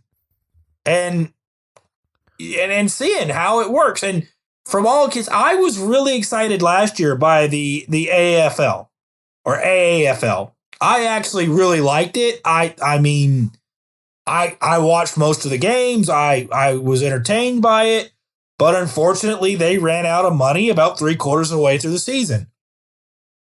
The thing with the XFL, though, is the stories is that they're avoiding that trap, that they are staying within themselves and They're not spending too much money on players. They've got a big financial backer behind them in Vince McMahon, who has tons of money. This isn't the XFL from last time. This isn't the gimmicks. This isn't the wrestling basically that turns into football. This is football that's being played at a different level, but is still fun to watch, is still entertaining. And you know what? There's a lot of names that you'll know, people that you'll recognize that are getting that opportunity to come out and play football again. And it's fun to watch. So a few things there. The first is that the quarterback from Temple is PJ Walker, not PJ Tucker. Okay. PJ Tucker is the former Longhorn basketball player who now plays for the Houston Rockets. Okay. So they're both in Houston. That's why that give name me a break, was there. man. Yeah, they're both. I'm not criticizing too much. I'm just saying that's a quick little. I'll be honest. I had no clue that guy was a Houston Rocket, but it was completely accidental that he ends up playing for Houston. So. Yeah, I mean it's kind of funny. The reason I remember that name is because back in the day when he was playing against A&M, he kept dribbling throughout the end of the game instead of taking a shot, and the running joke is that he is still dribbling to this day every time someone mentions him on Texags. So that's what I was like. Wait a minute, PJ Tucker. There's no way there's two PJ Tuckers, but that's why I went and looked it up. The other thing is that. Like you said, Vince McMahon is who's backing this, and this is his second go at it. So I don't see him allowing this to fail from a financial standpoint. You'll see the WWE crater before you see XFL crater, because he is so dead set that this is gonna work, that this is a viable opportunity. And what the reason that the AAFL folded, large part was due to the fact that you had the NFL coming into it and taking the best players away or driving up their salary demands, because the NFL was offering them a bench warming position or a scout team position, and that pays more. So the AFL couldn't keep up salary wise, and that's a large part of why they folded. And and they just couldn't get enough backers. But the XFL, they have Vince McMahon, and he's all in on this. This is his baby. He wants to see it succeed, and he's going to make sure it succeeds. Now, we talked about this briefly last week. The commercials for the NFL or the Super Bowl. Do you remember seeing multiple times how the NFL was proposing one more Sunday? Come together and do a volunteer work to get together just one more Sunday. How much of that was them trying to get people to not watch the XFL? Well, that could be something. I mean, they could have been trying to skunk the XFL first weekend, because we've seen that the XFL has written clauses into their contracts that, hey, once you sign with the XFL, you're with us for the year. You're not going to the NFL. You're not out of this contract the moment the NFL comes and offers you a tryout. So, Cardell Jones, you want to go to the NFL? Well, you're not doing it until the XFL season is over and you fulfilled your contract. And that's gutsy. I'm not going to lie. That's something that everyone knows, that contracts are written to be broken. But for the XFL to go to that extent, and from all accounts, they've fought the NFL on several occasions for their players. They've been very protective but possessive of their players, and they're making sure that they're not getting just rape and pillaged by the NFL coming in and just taking all the best players. Because that's what the NFL will do. They'll just come in, they'll increase the roster to 56 instead of 54 or whatever it is, allowing two more players per team, increase the amount of people that they can assign to the practice squad, just to decimate the XFL's rosters. Well, that's the thing right now is they won't even, the rosters during the postseason are going to be 90. You could have 90 players. 75, I think, active, and then 15 on the practice squad. So, I mean, cuts will happen week 2 of the preseason. So these teams are going to expand their rosters. And, you see Cardale Jones. They're going to go after him. You see PJ Walker. They're going to go after him. We saw several players from the AFL end up, Demontre Moore from Texas A&M. Hey, he went into the NFL. He kind of had a bad go of it. And now he's playing for San Francisco because who knows what he was doing, but he went and played for the San Diego AFL team, did pretty well. And then the San Francisco 49ers said, well, you know what? If you played well, you looked good, hey, let's bring you in. Let's bring you back to the NFL. So, yeah, the XFL is doing all they can do to ensure that doesn't happen to them, at least not during the season. So it'll be interesting to see what happens after the season, but at least for right now, you've got, these players are locked into the XFL. I have no idea how long the XFL lasts. Do you know how many weeks it goes total? Oh man, I was just on their webpage. Let me look it up. I think it's going to be a 10-week season, if I remember correctly. And then it'll be a 2-week playoff, I think. So I think the top 4 teams will make the playoffs. And then, so big difference from the AFL to the XFL. So the AAFL, some of the games were broadcast on CBS. And so it was kind of hard to watch the games. All of the games for the XFL are either being broadcast on ABC, ESPN, or Fox. So every game of every week, you can watch every game. There's no 2 games where it's like, oh, I want to watch this team, but you can. They have 4 games a week because there's 8 teams. These all 4 games happen at different time slots. 2 games on Saturday, 2 games on Sunday. So you are able to watch every single game if you choose. There's never going to be a time where you won't be able to watch a game if you want to. So I'm looking at the schedule right now, and up to week 8, you have 2 games Saturday, 2 games Sunday. But then starting in week 9, you have a game on Thursday, Saturday, and then 2 on Sunday. Same thing for week 10. And then you go to playoffs. You have East number 2 versus East number 1, and West number 2 versus West number 1. And then a championship of East versus West. And that's, pretty much back to back to back. There is no breaks. There's no, like with the NFL, from the AFC and NFC championship games, there's a 2-week period before the Super Bowl. The XFL is just going straight into it. It's just 1 week, week 10, regular season, then you go to the playoffs and you go to the championship. So they're not taking any time off. But that might be better for the players because, okay, we're done, and now we can go pursue the NFL. Now, my question is the guys who have that chance, they'll be done end of April, so they'll still have a chance to then go sign on with an NFL team and have a month or 2 before preseason starts, before training camp starts, to learn the playbook, to get into meetings, to go through the other preseason workout, whatever else, and really integrate them back into the NFL. So I think there's a lot of good of what the XFL has done. Sorry about that. I went to grab something real quick. I thought you were going to talk longer. You usually do. So my question is going to be, so we're February 21st, I believe, is when the combine starts for the NFL. It's a lot earlier this year. And you're going to have, I think I saw 5 Aggies got invited to the combine.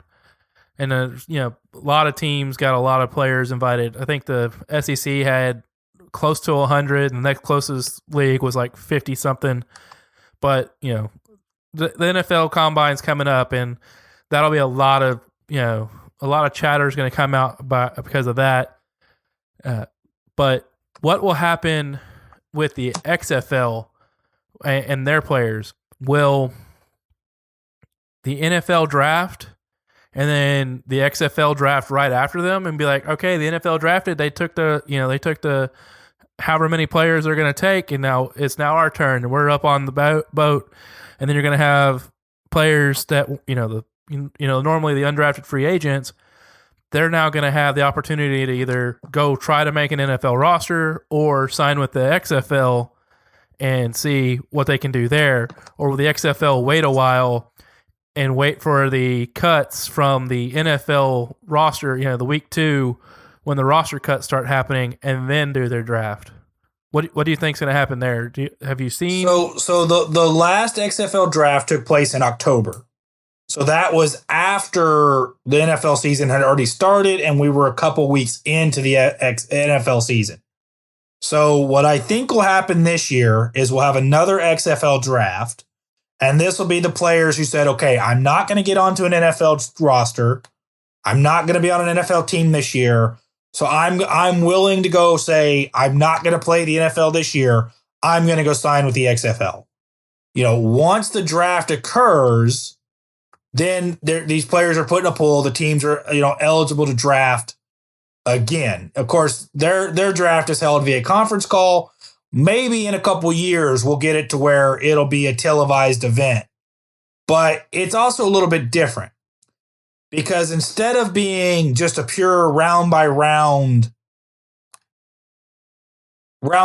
draft where you drafted any player that was in the pool, they had phases where you were allowed to draft certain position players.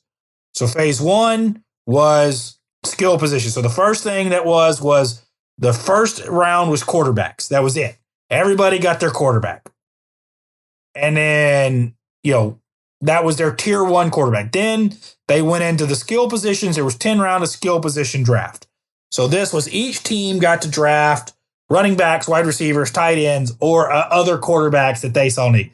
Then phase 2 was offensive linemen. Phase 3 were defensive front 7. So that's defensive linemen, linebackers. Phase 4, defensive backs. And then phase 5, which was open draft. You could pick anybody you wanted, and anybody who wasn't part of the first 4 or anybody else who was left over. So at that point, then there were 71 players per. So, the Dallas Renegades took Landry Jones as their quarterback. The DC Defenders took Cardell Jones. The Houston Roughnecks took Philip Walker. The Los Angeles Wildcats took Luis Perez. The New York Guardians took Matt McGloin, who had been with Penn State. Seattle took Brandon Silvers. St. Louis took Jordan Tiamu, who had been at Ole Miss, who had actually been at Oregon before that. And then Tampa Bay took Aaron Murray, who, of course, came out of Georgia. And then, other quarterbacks were drafted later on. So, interestingly enough, their draft is different. Now, are they going to keep that style of draft moving forward? Is it going to go to a more traditional draft now that the year 1 draft is over? Because maybe that was, okay, we need to establish the teams year 1. Maybe next year, now that the players that don't leave for the NFL who come back to the XFL, these teams won't need to draft as many players. So maybe it'll go to a more traditional style draft. But that'll be interesting to see. I'm not quite sure what they plan to do. But it was interesting to me that in the first round of the skill position players, we had 2 Texas A&M running backs selected. Christine Michael and Trey Williams both selected. So the Seattle team took Trey Williams and the St. Louis took Christine Michael. And then Genesee, the offensive guard from A&M, was also drafted by Houston. And Keith Ford also got drafted. I don't remember by who, but I know he played this weekend. He had played at A&M as well. Yeah. So, and then I'm also seeing Cam Clear was drafted by Seattle out of Texas A&M. That's a name I don't recognize, but Cam Clear, he was a tight end under Sumlin, and that's probably why you don't remember him, because he was sold a bill of goods about, he's gonna he'll be the tight end that allows Sumlin to finally use tight ends, and then Sumlin squandered him for 2 to 3 years because he never used a tight end at all. Yeah, and so there's other players that are now going to get that opportunity to showcase what they can do here. And it's interesting to see that there are big name players, big name college players from big schools. Yes, there's guys from North Dakota and New Mexico State and all these other guys, but Nebraska, Oregon State, Penn State, Pittsburgh, Purdue, A&M, Texas Tech, UCLA, Virginia Tech. There's big schools, Mississippi State, Michigan State. There's big name schools that have players that are going to be playing in the XFL that are going to get that opportunity that they never got somewhere else. And, maybe they make something out of themselves, maybe they don't. Well, here's a name. Here's an interesting name. So, Max McCaffrey, whose brother is Christian McCaffrey, who had played for the Packers, is now an XFL wide receiver. And let's see, who was he playing for? Let me look at it again. Max McCaffrey, where did I see that? Where was he? Oh, I lost it. It changed my sort. Well, anyway, he's now playing in the XFL. So there are big name players that, Sammy Coates, who was from Auburn, I'm sorry, not from Clemson like I thought. He's playing for Houston. KD Cannon, who is a burner from Baylor, playing in LA. Max McCaffrey's playing for DC. So there's guys here that are household names, the guys that you'll know who are going to be playing in the XFL, who could very well turn into something and make it back to the NFL. You never know what's going to happen here. So the one name I'm seeing real fast, because the Longhorns will eat this one up. Gerard Hurd is playing for the Dallas Renegades, but as a wide receiver, not as a quarterback. But he had transitioned to kind of like a wide receiver, tight end hybrid at Texas because he had taken too many hits and gotten too dinged up to be an effective thrower anymore. But that's just kind of their head coach's MO. I'm trying to see if there's any other Longhorns in the league. Yeah, Patrick Vahe as an offensive guard. Cedric Reed, defensive end. That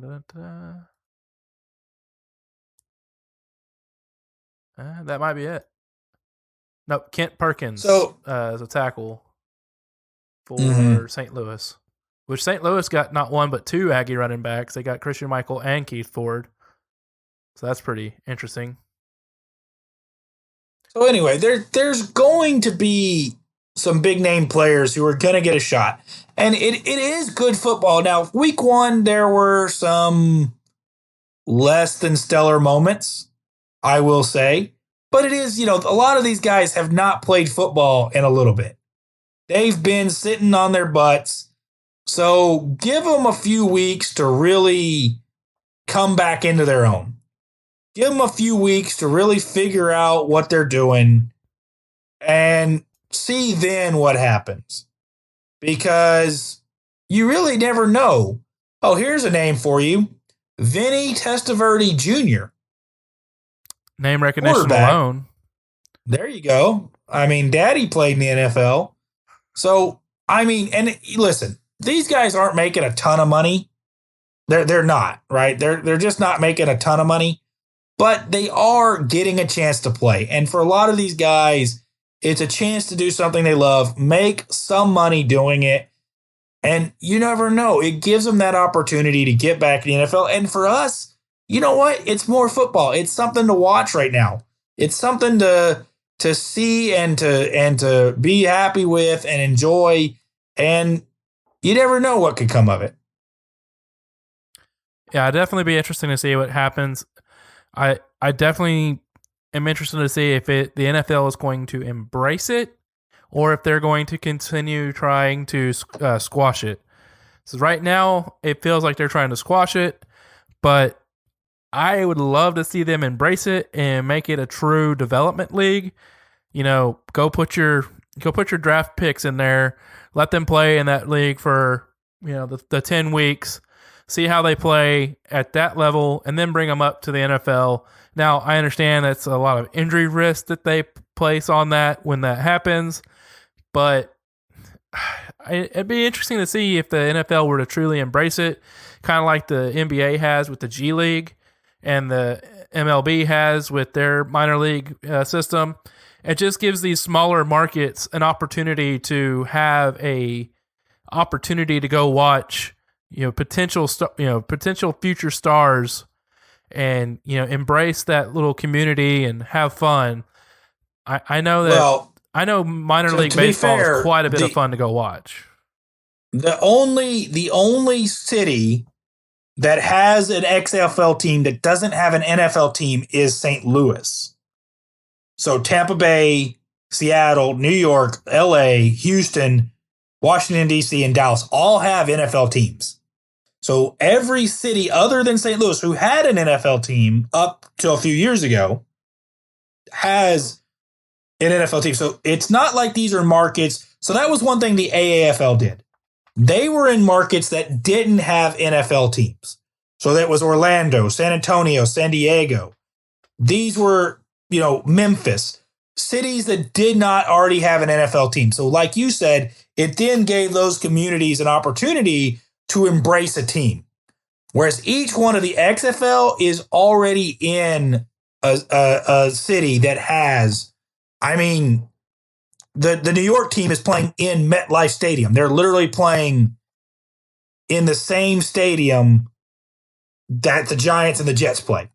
I know the Dallas team is playing in the old Ranger Stadium, which the old Ranger Stadium, right? Made for some interesting television angles, from what I was told. But watching it in a baseball stadium, yeah. So, and Tampa Bay is playing in Raymond James Stadium. So they're not playing in stadiums that are not, even some of these are they're playing in cities that are already NFL cities, and for some of them, CenturyLink Field in Seattle. That's the field. That's the stadium that the Seahawks play on. MetLife. That's where the Giants and the Jets play. So they're even playing in NFL stadiums. So it's interesting, and I hope it sticks. I really do. I think there's room for it. I think there's room to let some of these guys play football and enjoy playing football. And you know what? If it's something where, I'm looking at the game coming up on March 1st, tickets for $36, man. Not $100 a ticket. You can get the tickets go up in price, of course, as you get higher. But, there's some low-level tickets, some lower price tickets that you can get, that you can go watch a football game. Watch what's probably arguably a upper mid-level. I'd say it's on par with at least mid-tier Big 12, Pac-12, Big 10 football. And probably even big, mid-tier SEC football. And give these guys a couple weeks, let them play, let them get back into playing football, and maybe they actually go back to being just as good as they ever were. Yeah, it's like I said, it'd definitely be fun to watch, and I look forward to being able to watch it. But it'll probably be mid-March before I'm able to actually truly sit down and watch most of these games because of my current schedule. So, a couple other topics that we can hit on, or do you want to call it? It's right at 2 hours. Well, I think, I don't know. There's so much again, this week was so ridiculous with how much shit happened. We could literally go for 6 hours if we really wanted to. Yeah, there was a ton of stuff.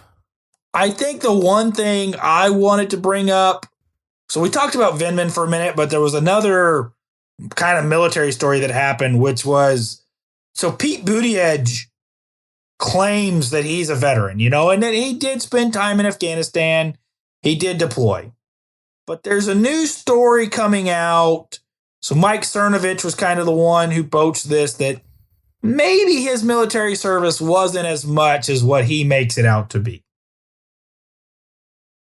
So how much of that did you get to check out? So the article you sent me was behind a paywall. I got to read about 40 words before it cut off. What I read was that he did a direct commission, meaning that he did not go to OCS, he did not go to ROTC, just took a direct commission like you would a doctor, a lawyer, a preacher, and a few other high-ranking or very much needed professions like a veterinarian or something of that nature.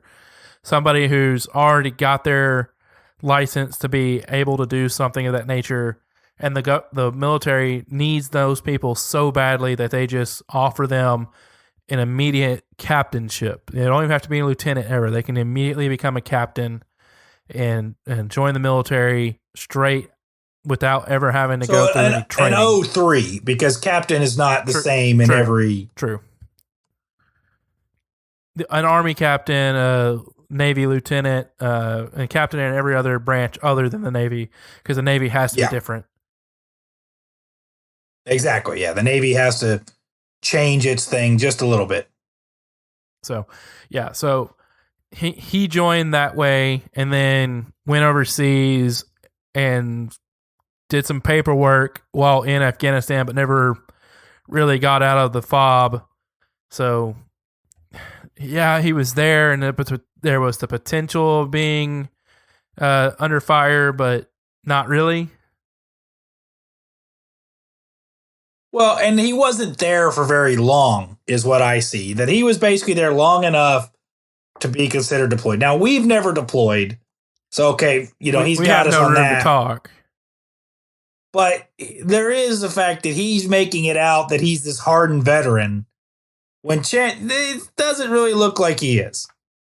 Now, the other thing that was really interesting to me, and I'm happy that it's finally happening, is that we're finally getting William Barr, the Attorney General, is now finally going after sanctuary cities. So he has sued King County, Washington, which is Seattle. He has sued New Jersey. He has sued other entities that have claimed sanctuary status and is going after them, saying that they are not allowed to violate U.S. law, federal immigration law.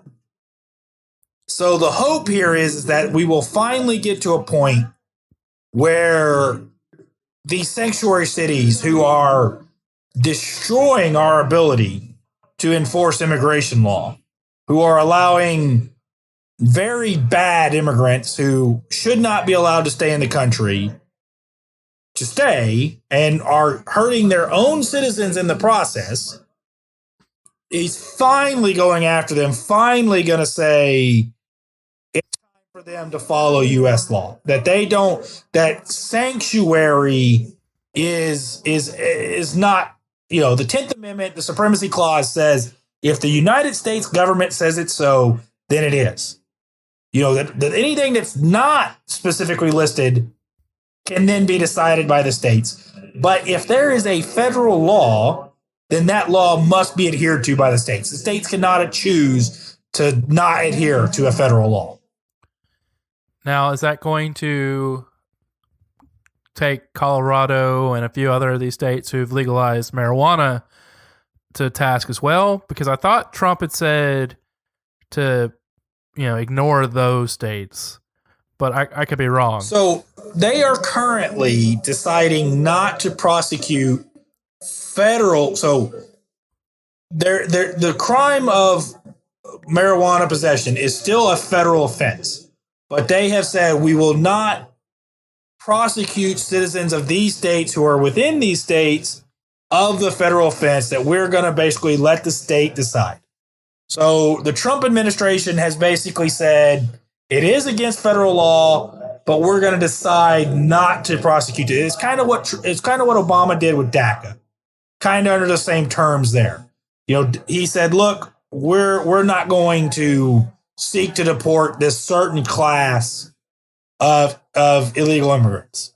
Whether you agree with that or not, that's what they did." So the Obama administration started it, and the Trump administration has continued it, saying, "Okay, we're not going to prosecute federal offense for these crimes in these states." Now, he has the right to do that. He has the right to decide, I am or am not going to go after these certain things. Because that was a big thing in why Sessions got dismissed, was that he was adamantly against marijuana, and Trump was like, "Look, dude, it's not worth our time. Leave it alone." And Sessions just would not drop it. So Trump said, letting it be a states' right issue. I like that idea. I like allowing states to decide for themselves, and I think we should see that on a lot more topics. And I wish they would start allowing that on abortion. Not that I want abortion at all, but at least allow the states who want to get rid of abortion the right to do so. If we could eliminate 50% of it, I'd be happy. So, when Mississippi, when Alabama, when Georgia, when Texas, they pass these 6-week laws or these heartbeat bills, allow those to stay.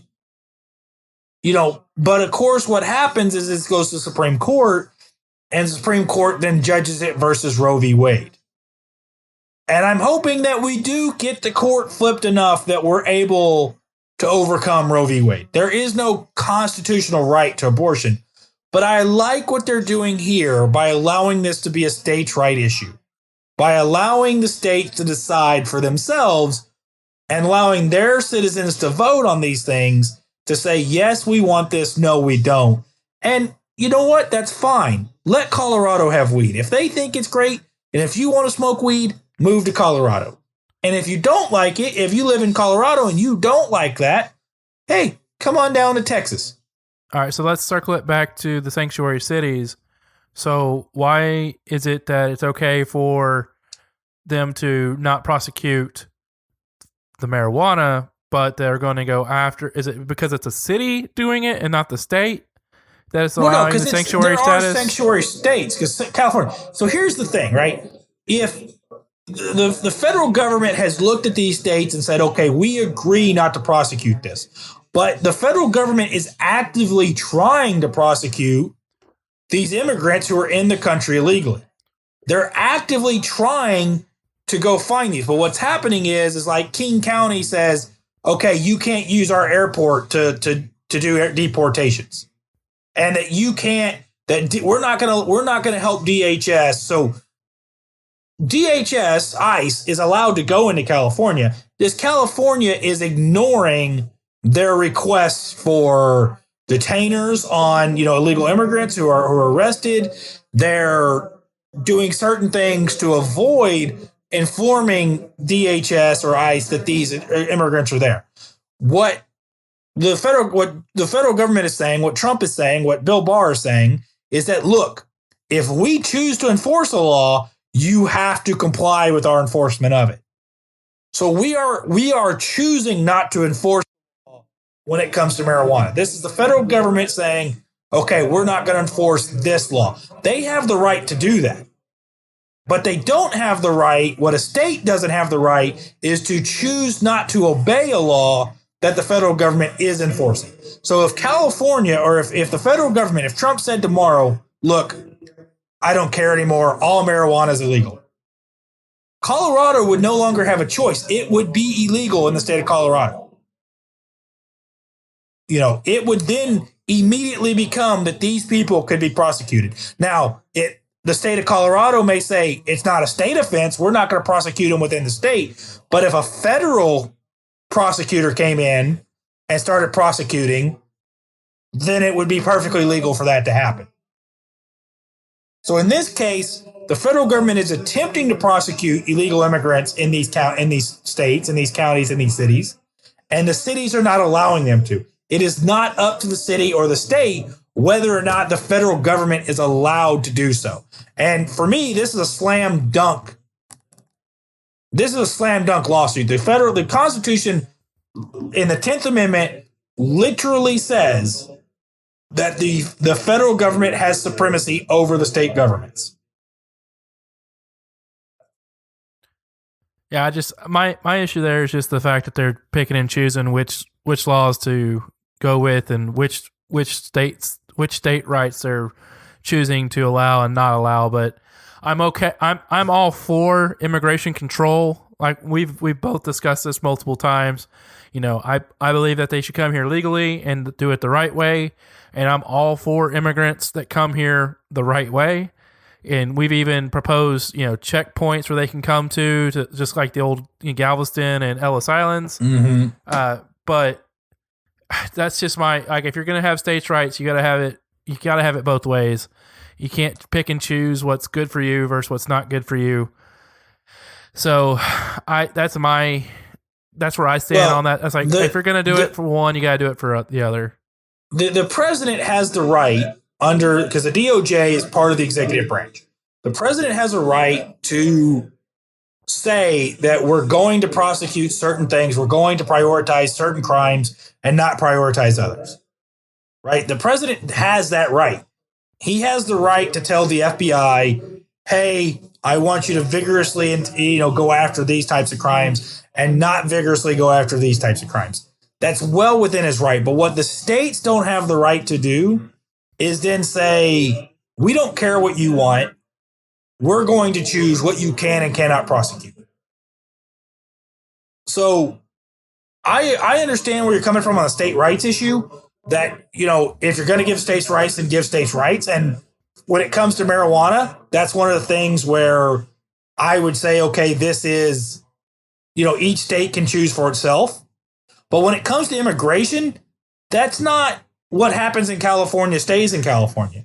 When it comes to immigration, when these people come in through California and then go from California to Nevada, to Arizona, to Texas, to wherever, once they're across the border, then it's much harder to track them. Once they're across the border, then it's much harder to deal with them. And because healthcare is a lot of federal money goes towards healthcare, when these people are receiving health benefits, that's money coming from the federal government, which means it's coming out of every state's tax pockets, all citizens' tax pockets. It's not coming from California's tax.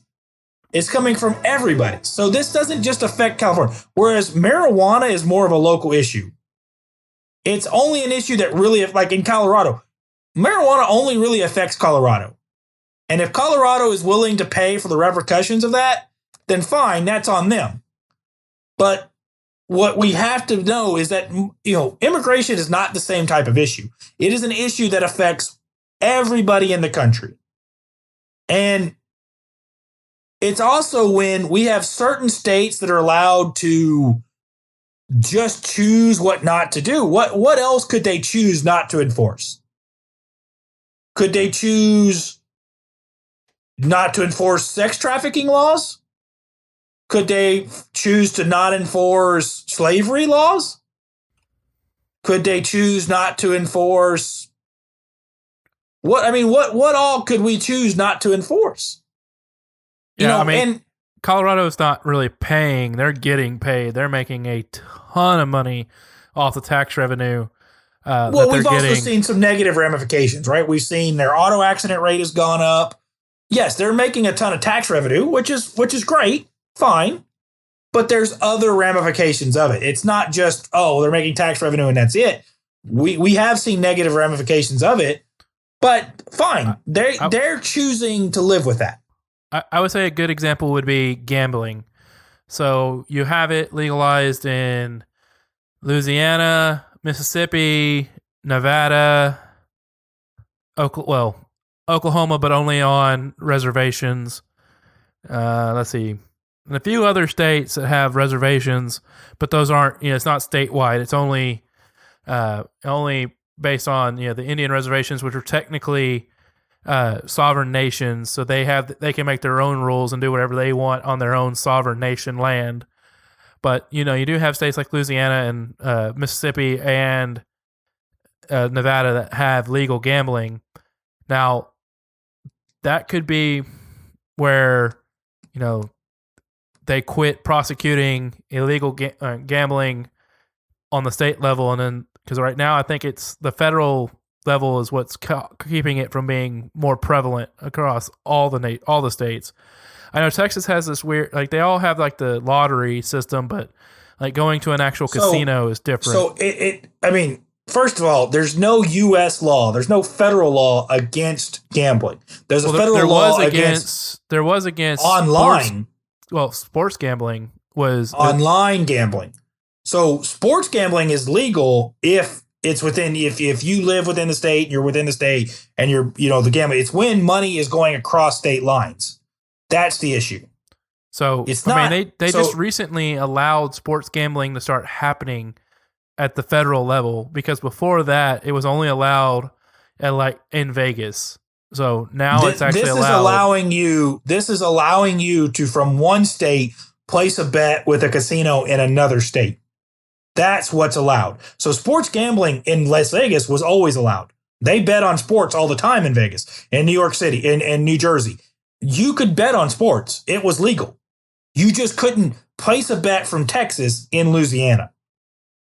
That was what it was illegal. Because in Texas, gambling is illegal, so you can't gamble across interstate lines. So now you can. You can place a bet. Well, I don't think you can from Texas, because Texas is still considers it illegal. But what the federal government did is said, okay, we're no longer going to have a law against online gambling. And so that's what the difference was. So now that if you're in a state that allows online gambling, maybe they don't allow casinos, but they allow online gambling or sports betting, you can place a bet from your home to a casino and money can go across state lines. But you could always go to Vegas and bet on a horse race or a basketball game. That's been legal since forever, because gambling is legal in Nevada. And there's no federal law against gambling. Okay, yeah, I guess since I grew up in Texas and it was never legal here, I kind of just assumed that, I incorrectly assumed that it was a federal thing. But I know the sports things was, and online was, up until recently. But that's been reversed here the last 6 months or a year or so. Yeah. Okay, there's one more topic that we should probably hit, and then I say that's call it a night. Okay, what do you think? Let's go. What is it? The van through the tent in Florida. Oh, yeah. God, how did we forget that? I mean, it was the first thing we put on our show prep. Yeah, I mean, God, we talked about it right before hitting the button, and we just got into everything else. And God, okay. This is such a ridiculous story. So go ahead and just tell all our listeners what happened who don't know. So, and then I want to talk for a second about the reaction to it. So a gentleman in Florida gets in a van, rams a GOP voter registration booth, and then jumps out, flips the double birds, and runs off.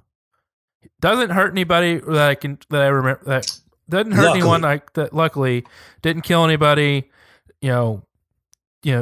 Just it was purely voter intimidation. But that aspect has gotten lost in the whole thing, because never once has a white male been voter intimidated. It's only Democratic people that can have voter suppression. But yeah, it's like I saw the headline come across and I went, wait, what? What did this dumbass do? So yeah, it's pretty insane. This guy grabs a van, not even his van, rams this tent, jumps out, flips double birds, hauls ass, and runs away. I don't know if he was caught. I just know that it happened.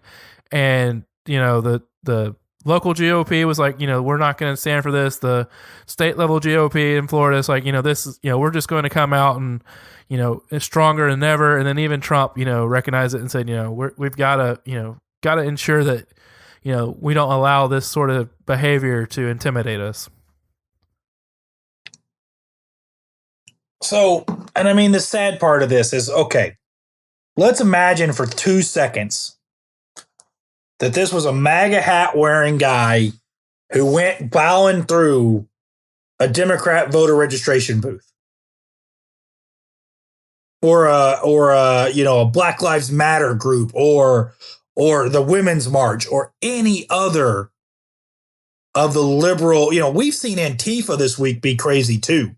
So this isn't an isolated incident. This isn't one guy on the left. This is a concerted effort on people on the left, we saw the James O'Keefe, the Project Veritas videos where they said, we're going to put people in gulags. And if Trump wins, we're going to burn Milwaukee to the ground. The left is coming unhinged, man. But the problem with it is that when they do something, we don't get the reaction from the people. We don't get CNN, MSNBC coming out saying, "Oh my God, can you believe this happened?" It's the people on the left. They just need to calm down the rhetoric. Ben Shapiro has said it. Everybody said it, because what does the left do? They say, "Oh, if you could punch a Nazi, you would punch a Nazi."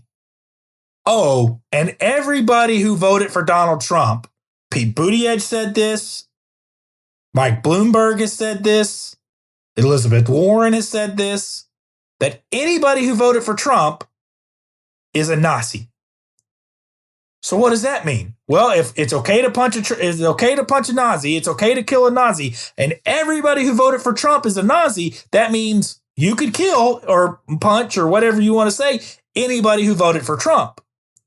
But whenever you broach this to the left, it's, oh, that's a conspiracy theory, or, oh, Antifa's not as bad as we think they are, or you're making a big deal out of nothing. It's a few isolated people. It's not. This is an entire group of people who have found it to be their mission to harm people who stand, what they say is standing against them. But what it is people who are standing up for freedom of speech, people who are standing up for freedom of assembly, people who are standing up for other valiant freedoms, and these people think that through violence is the correct course of action to correct this. That is unacceptable and should not be accepted. It doesn't matter who the action is against, whether it be Nick Sandmann and the Covington kids, whether it be the kids in San Antonio who had their their MAGA hat stolen from them, whether it be Antifa, beating up Andy Ngo, whether it be any of the other things that have happened that we've seen, that the left, people on the left coming unhinged, whether it be Jussie Smollett saying that he was attacked in downtown Chicago when he wasn't, when he, paid with a check to get these guys to do it. All of these events, when it comes to the left, everybody on the left tells us it's a conspiracy theory. It's not as bad as you think it is. It's always never a big deal. But I promise you that if it was actually somebody on the right and the roles were reversed, this would be the biggest story on the news for months. When the shooter in El Paso, when they got wind that he was possibly right-wing, that was all they wanted to talk about.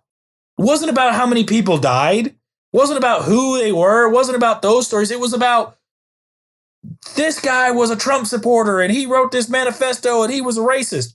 But when we saw the shooting at the church in Texas and the guy stands up and puts him down with a gun, oh, we heard about that for about 10 minutes on the news. They didn't want to talk about that anymore. Didn't fit the narrative. So when CNN tries to tell us that they're fair and balanced, no, they're not. They're obviously biased against us. They're obviously picking and choosing what news we hear and what we don't. And it's just infuriating that we know for a fact that if we were for a second to have somebody on our side do the exact same thing to them, that it would be national news for months. I mean, they're still lying about what happened in Virginia and saying that Trump said that there were good people on both sides and that he was saying that about the white supremacists, when the very sentence before the sentence they play on the news is Trump saying, not the white supremacists, they should be condemned completely, but of everybody else, there was good people on both sides. So what he's saying is there were people there who were not white supremacists, but were there as a free speech, movement saying, look, we don't agree with them. We don't agree with what they're saying, but we agree with their right to say it. And then there were people, of course, counter-protesting. What he said is, of the counter-protesters and of the people who were there saying they have the right to free speech, we don't agree with what they're saying, but we agree with their right to say it. And that, even abhorrent speech is allowed. He's saying of those two groups, there were good people on both sides. He specifically says, not the white supremacists. They should be condemned completely. But you won't see that clip played on CNN. You won't see that clip played on MSNBC. No, not even a little bit. So what I'm always interested in is like watching both sides of the media, or watching all the little independent media sources report on it. And that's where you try to start getting a little bit more of the truth come out, or if there's video of the event. So like with the Nick Sandman incident, if you watch the video, he's not saying anything. He's just sitting there being respectful, and he won his defamation lawsuit against CNN. But that fact is getting little to no run. And then you have, the Virginia gun rally that happened just a few weeks ago, and how CNN posted something about how they're saying we will not comply, but you literally watch the same video clip that they put in the article, and it's them reciting the Pledge of Allegiance. You're like, okay, how am I supposed to trust you if you can't even quote the video properly that you put in your own article? I mean, that's so ridiculous that you can't even, give me an actual, summary of this video you're putting in. You're putting in your version of the video, hoping that people don't actually click to watch it. So just makes you sit there and wonder what the hell is going on, and makes you wonder, how many of these narratives that you're seeing pushed have any validity to them at all, if anything. How much truth is in this this narrative that's being pushed.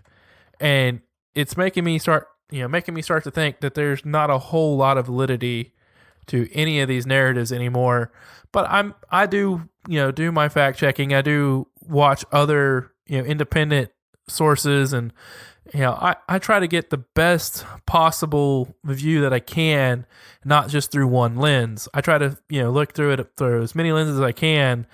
But man, the CNN, the MSNBCs are they're very hard to believe anymore because of how many times they've done this kind of thing. And it just, after a certain amount of times, it's just like you're losing your credibility. It's completely gone. Now, I don't believe Fox News either. I've seen them do some of the very similar things that CNN does, but they're tainted to the right, whereas CNN's tainted to the left. I just wish that the journalists would go back to being journalists and reporting the facts and letting us make our opinions based on the facts. But nowadays, it's like they're reporting their opinions, and facts be damned. Well, I mean, I think the days of balanced journalism are well beyond us. Or we're way past that. Each journalist is saying that they do that without ever even pretending to do it. So I think, you just have to, for me, I try to look at enough news sources and then make up my own decision. So I will read Huffington Post and then read Breitbart. I will read Daily Wire and then read Politico, and then read MSNBC and read Fox News, and try to see enough of either side to make up my opinion, and understand that for the most part, what you're reading is opinion. It's not, there's facts in there. There's data there that's factual, but it's then parlayed on top with opinion about what that fact means and what we should do in reaction to it and how we should respond to certain things. And so, there's a lot of economic data where you see people take a piece of economics. And listen, economics, a lot of it's opinion, right? What do you think will happen? A lot of this is opinion. A lot of this is educated guessing. Nobody's got a crystal ball that can see 30 years into the future. Nobody knows where technology is going to take us. Nobody knows, what people will be like in 30 years from now. So when we make plans and we make, all these economic predictions, all the people who said, oh, if Trump gets elected, the stock market's going to crash. We're going to go into recession. It's going to be the worst thing ever. The exact opposite happened.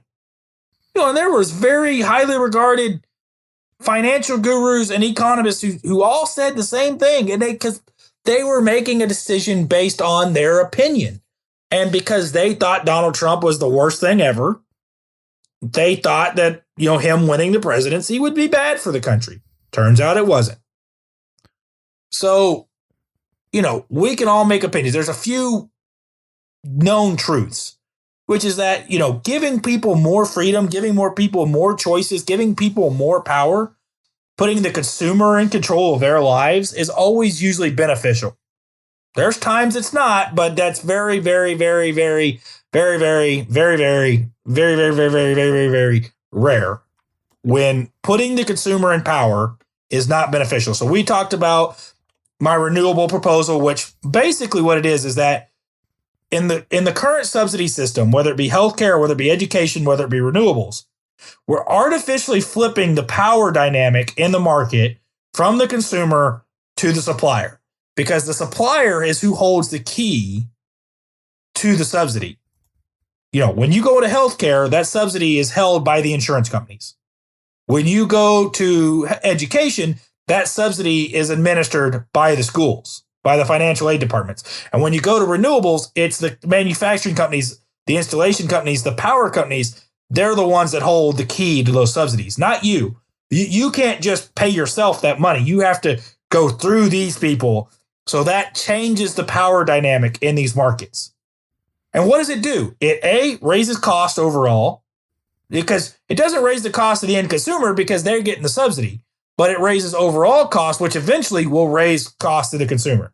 So we saw that with education. We saw that with healthcare. And of course, we're going to see that with renewables.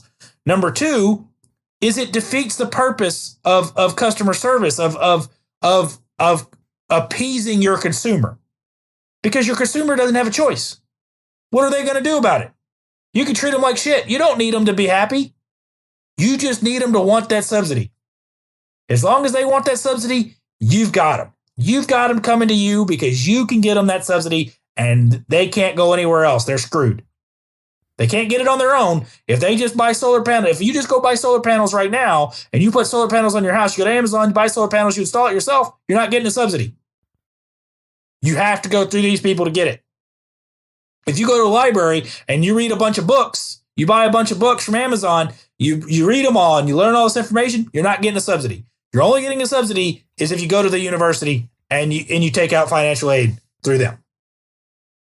They hold the key, and it artificially flips the power from the consumer to the supplier, because there's few suppliers, because each one of them has a bigger gain to what they could possibly risk. There's more incentive to abuse the system, to be corrupt within the system. Whereas for the consumer, the benefit of the subsidy is so small, it's not worth them abusing the system, because each consumer is going to get such a small portion of the benefit that the risk outweighs the reward. Whereas to the suppliers, the risk does not outweigh the reward. The reward, how many of these guys have been caught in millions and billion-dollar scams, but yet they go to jail for a couple years, they get out. Guess what they still have? $1 billion.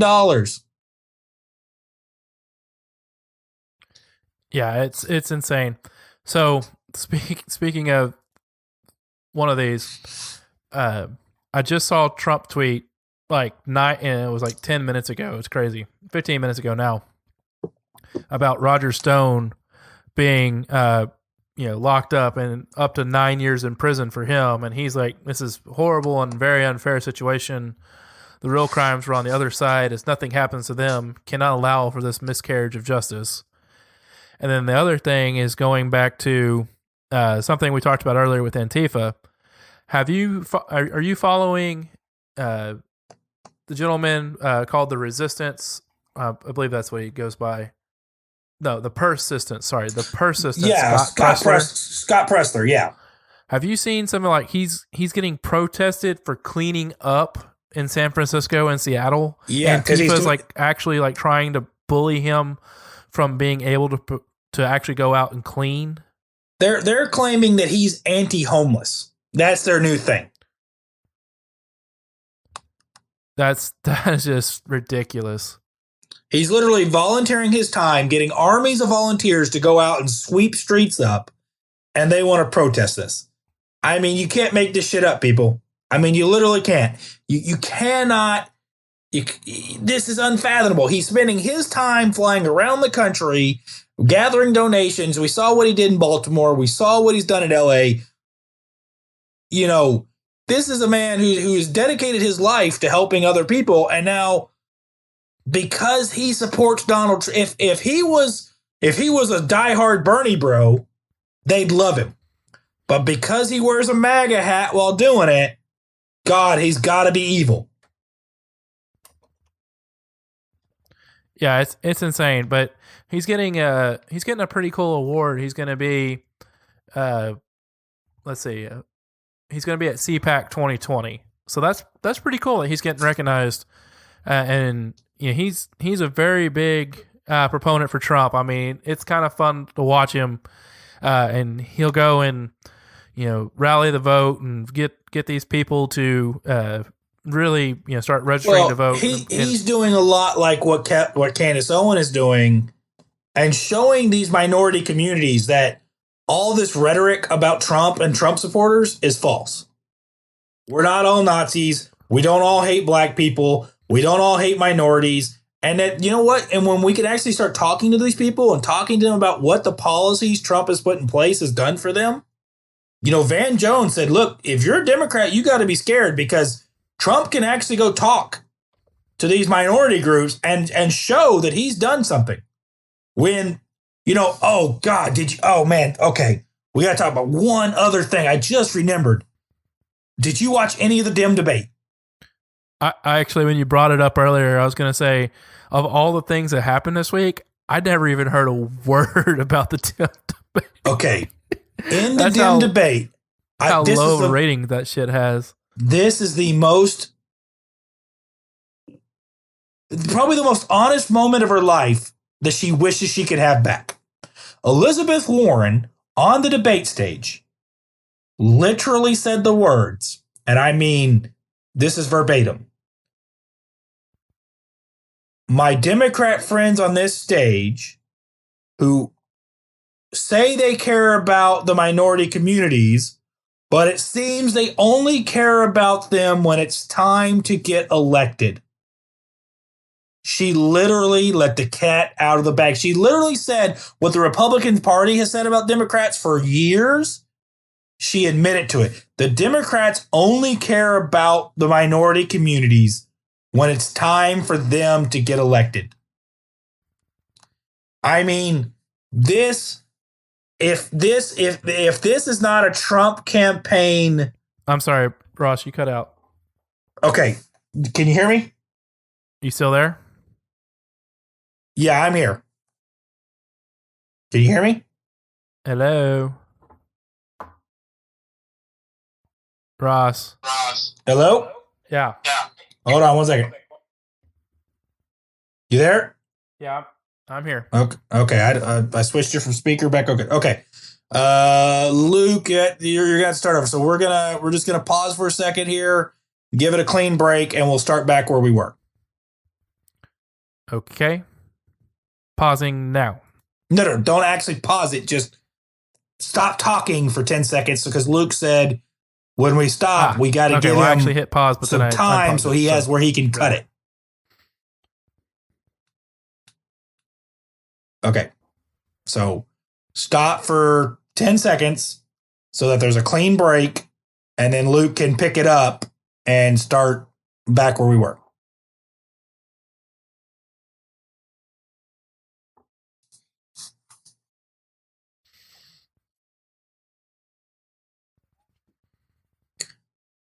Okay, so one of the most interesting things that happened this week, which, I mean, it was just it was kind of one of those moments where you see it and you're like, I can't believe that just happened.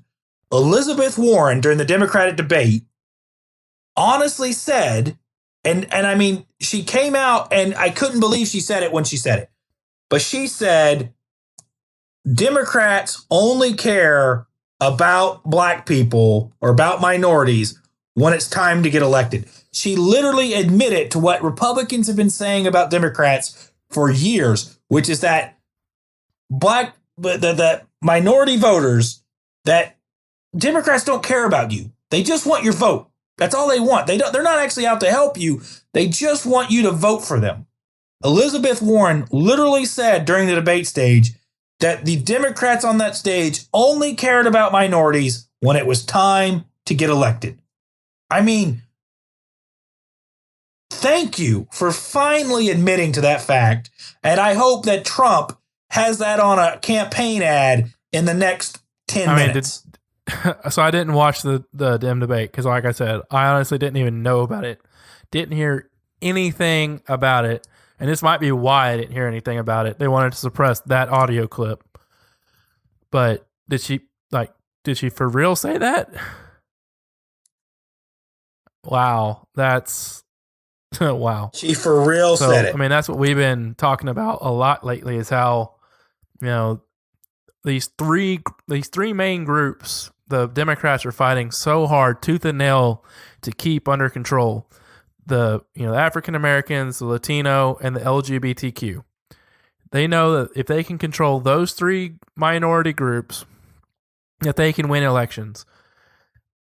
And they've done so well at controlling them that they police their own. Oh, you're a race traitor if you're an Uncle Tom or whatever it is. They'll sit there and lambast people for having conservative values and actually espousing them on Twitter or Facebook or whatever it be. I mean, they go after those people hard, and you're starting to see people just wake up. And if she really did say that, and it's something that the audio clip gets out, that is just going to make this movement work even faster. Now, I saw the other day, I don't remember who it was on Twitter, but it was one of the, an African American guy who was a pretty big notoriety, goes, hey black community, let's try an experiment. For the next 10 years, let's all vote Republicans. And after that 10 years, if our lives aren't better, then we'll go back to being Democrats and we won't think of anything of it. But if after that 10 years, our lives have gotten significantly better, then we're Republicans for the rest of our days. Now, I don't think everyone should be, a Republican or a Democrat based solely on the fact that you're a member of a society, or you're a member of a group. But, that is a very thought-provoking exercise. You've been doing things for a certain way for so long. Change it up and see if things get better for you. But, I do want people to be individuals. I do want them to think for themselves. I want them to look at, the issues at hand and vote their conscience based on what makes sense to them. I don't want them voting simply because, oh, I'm black, I'm a Democrat. Oh, I'm white, I'm a Republican. No, it's, I'm conservative, I am a libertarian, I believe in individual freedoms, I believe in this, I believe in that. So I believe that because of those beliefs, I'm going to caucus with this group because at this time they more closely espouse the values that I believe in. And that's the way people should vote. But unfortunately, nowadays, that's not how people vote. But if we could get back to that, that would be great for our society. Yeah, you should definitely vote with your heart. You should definitely vote with your logic, with your values, not vote. You should look at every candidate and evaluate them based on, do you think they're the best candidate? Whether they're Republican, Democrat, doesn't really matter, but what really matters is, do you think they're the best? But of course, we're not in that world anymore. we're in a world of you either have an R or a D by your name, and you're going to get elected based on whether you have an R or a D by your name. So, okay. I mean, we're at the point now where it's been a night. It's now 1:15 in the morning. It's time to go to sleep. So, again, I think we had a great conversation. I think we had a lot to talk about today. God, this week was so much stuff. Maybe this next week will just be less stuff, so we don't have so much to talk about. We can actually get a little more in depth.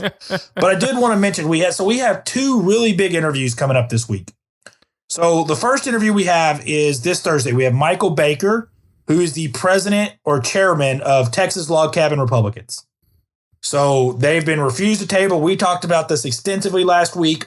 He's agreed to come on and talk with us this Thursday. That's going to be absolutely great to get his opinion, to see what he thinks on a lot of these topics, to see where the Texas Log Cabin Republicans are on these issues, and why do we need them to be part of the Republican Party.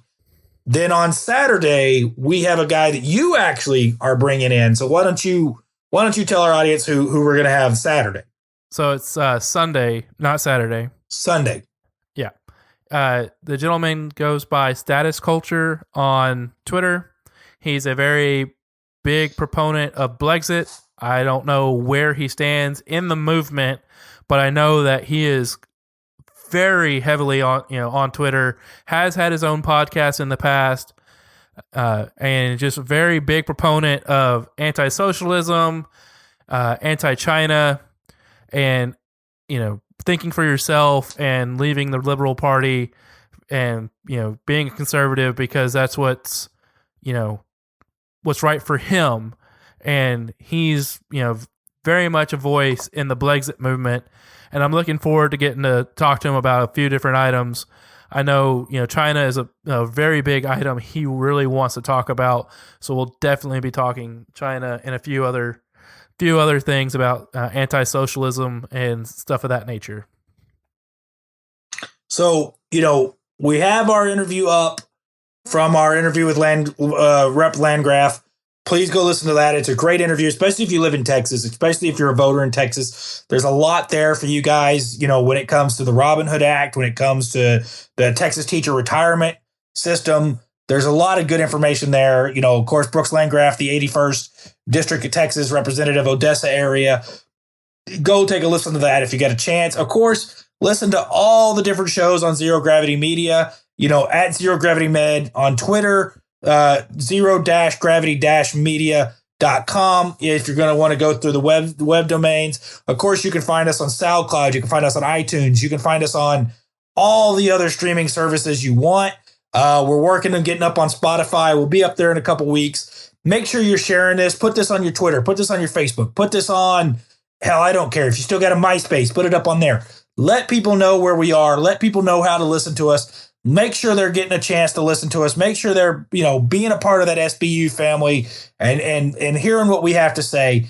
If you like what we have, then keep listening to us. It's, for me on Twitter, it's at Ross Schumann, at ROSSSCHUMANN on Twitter.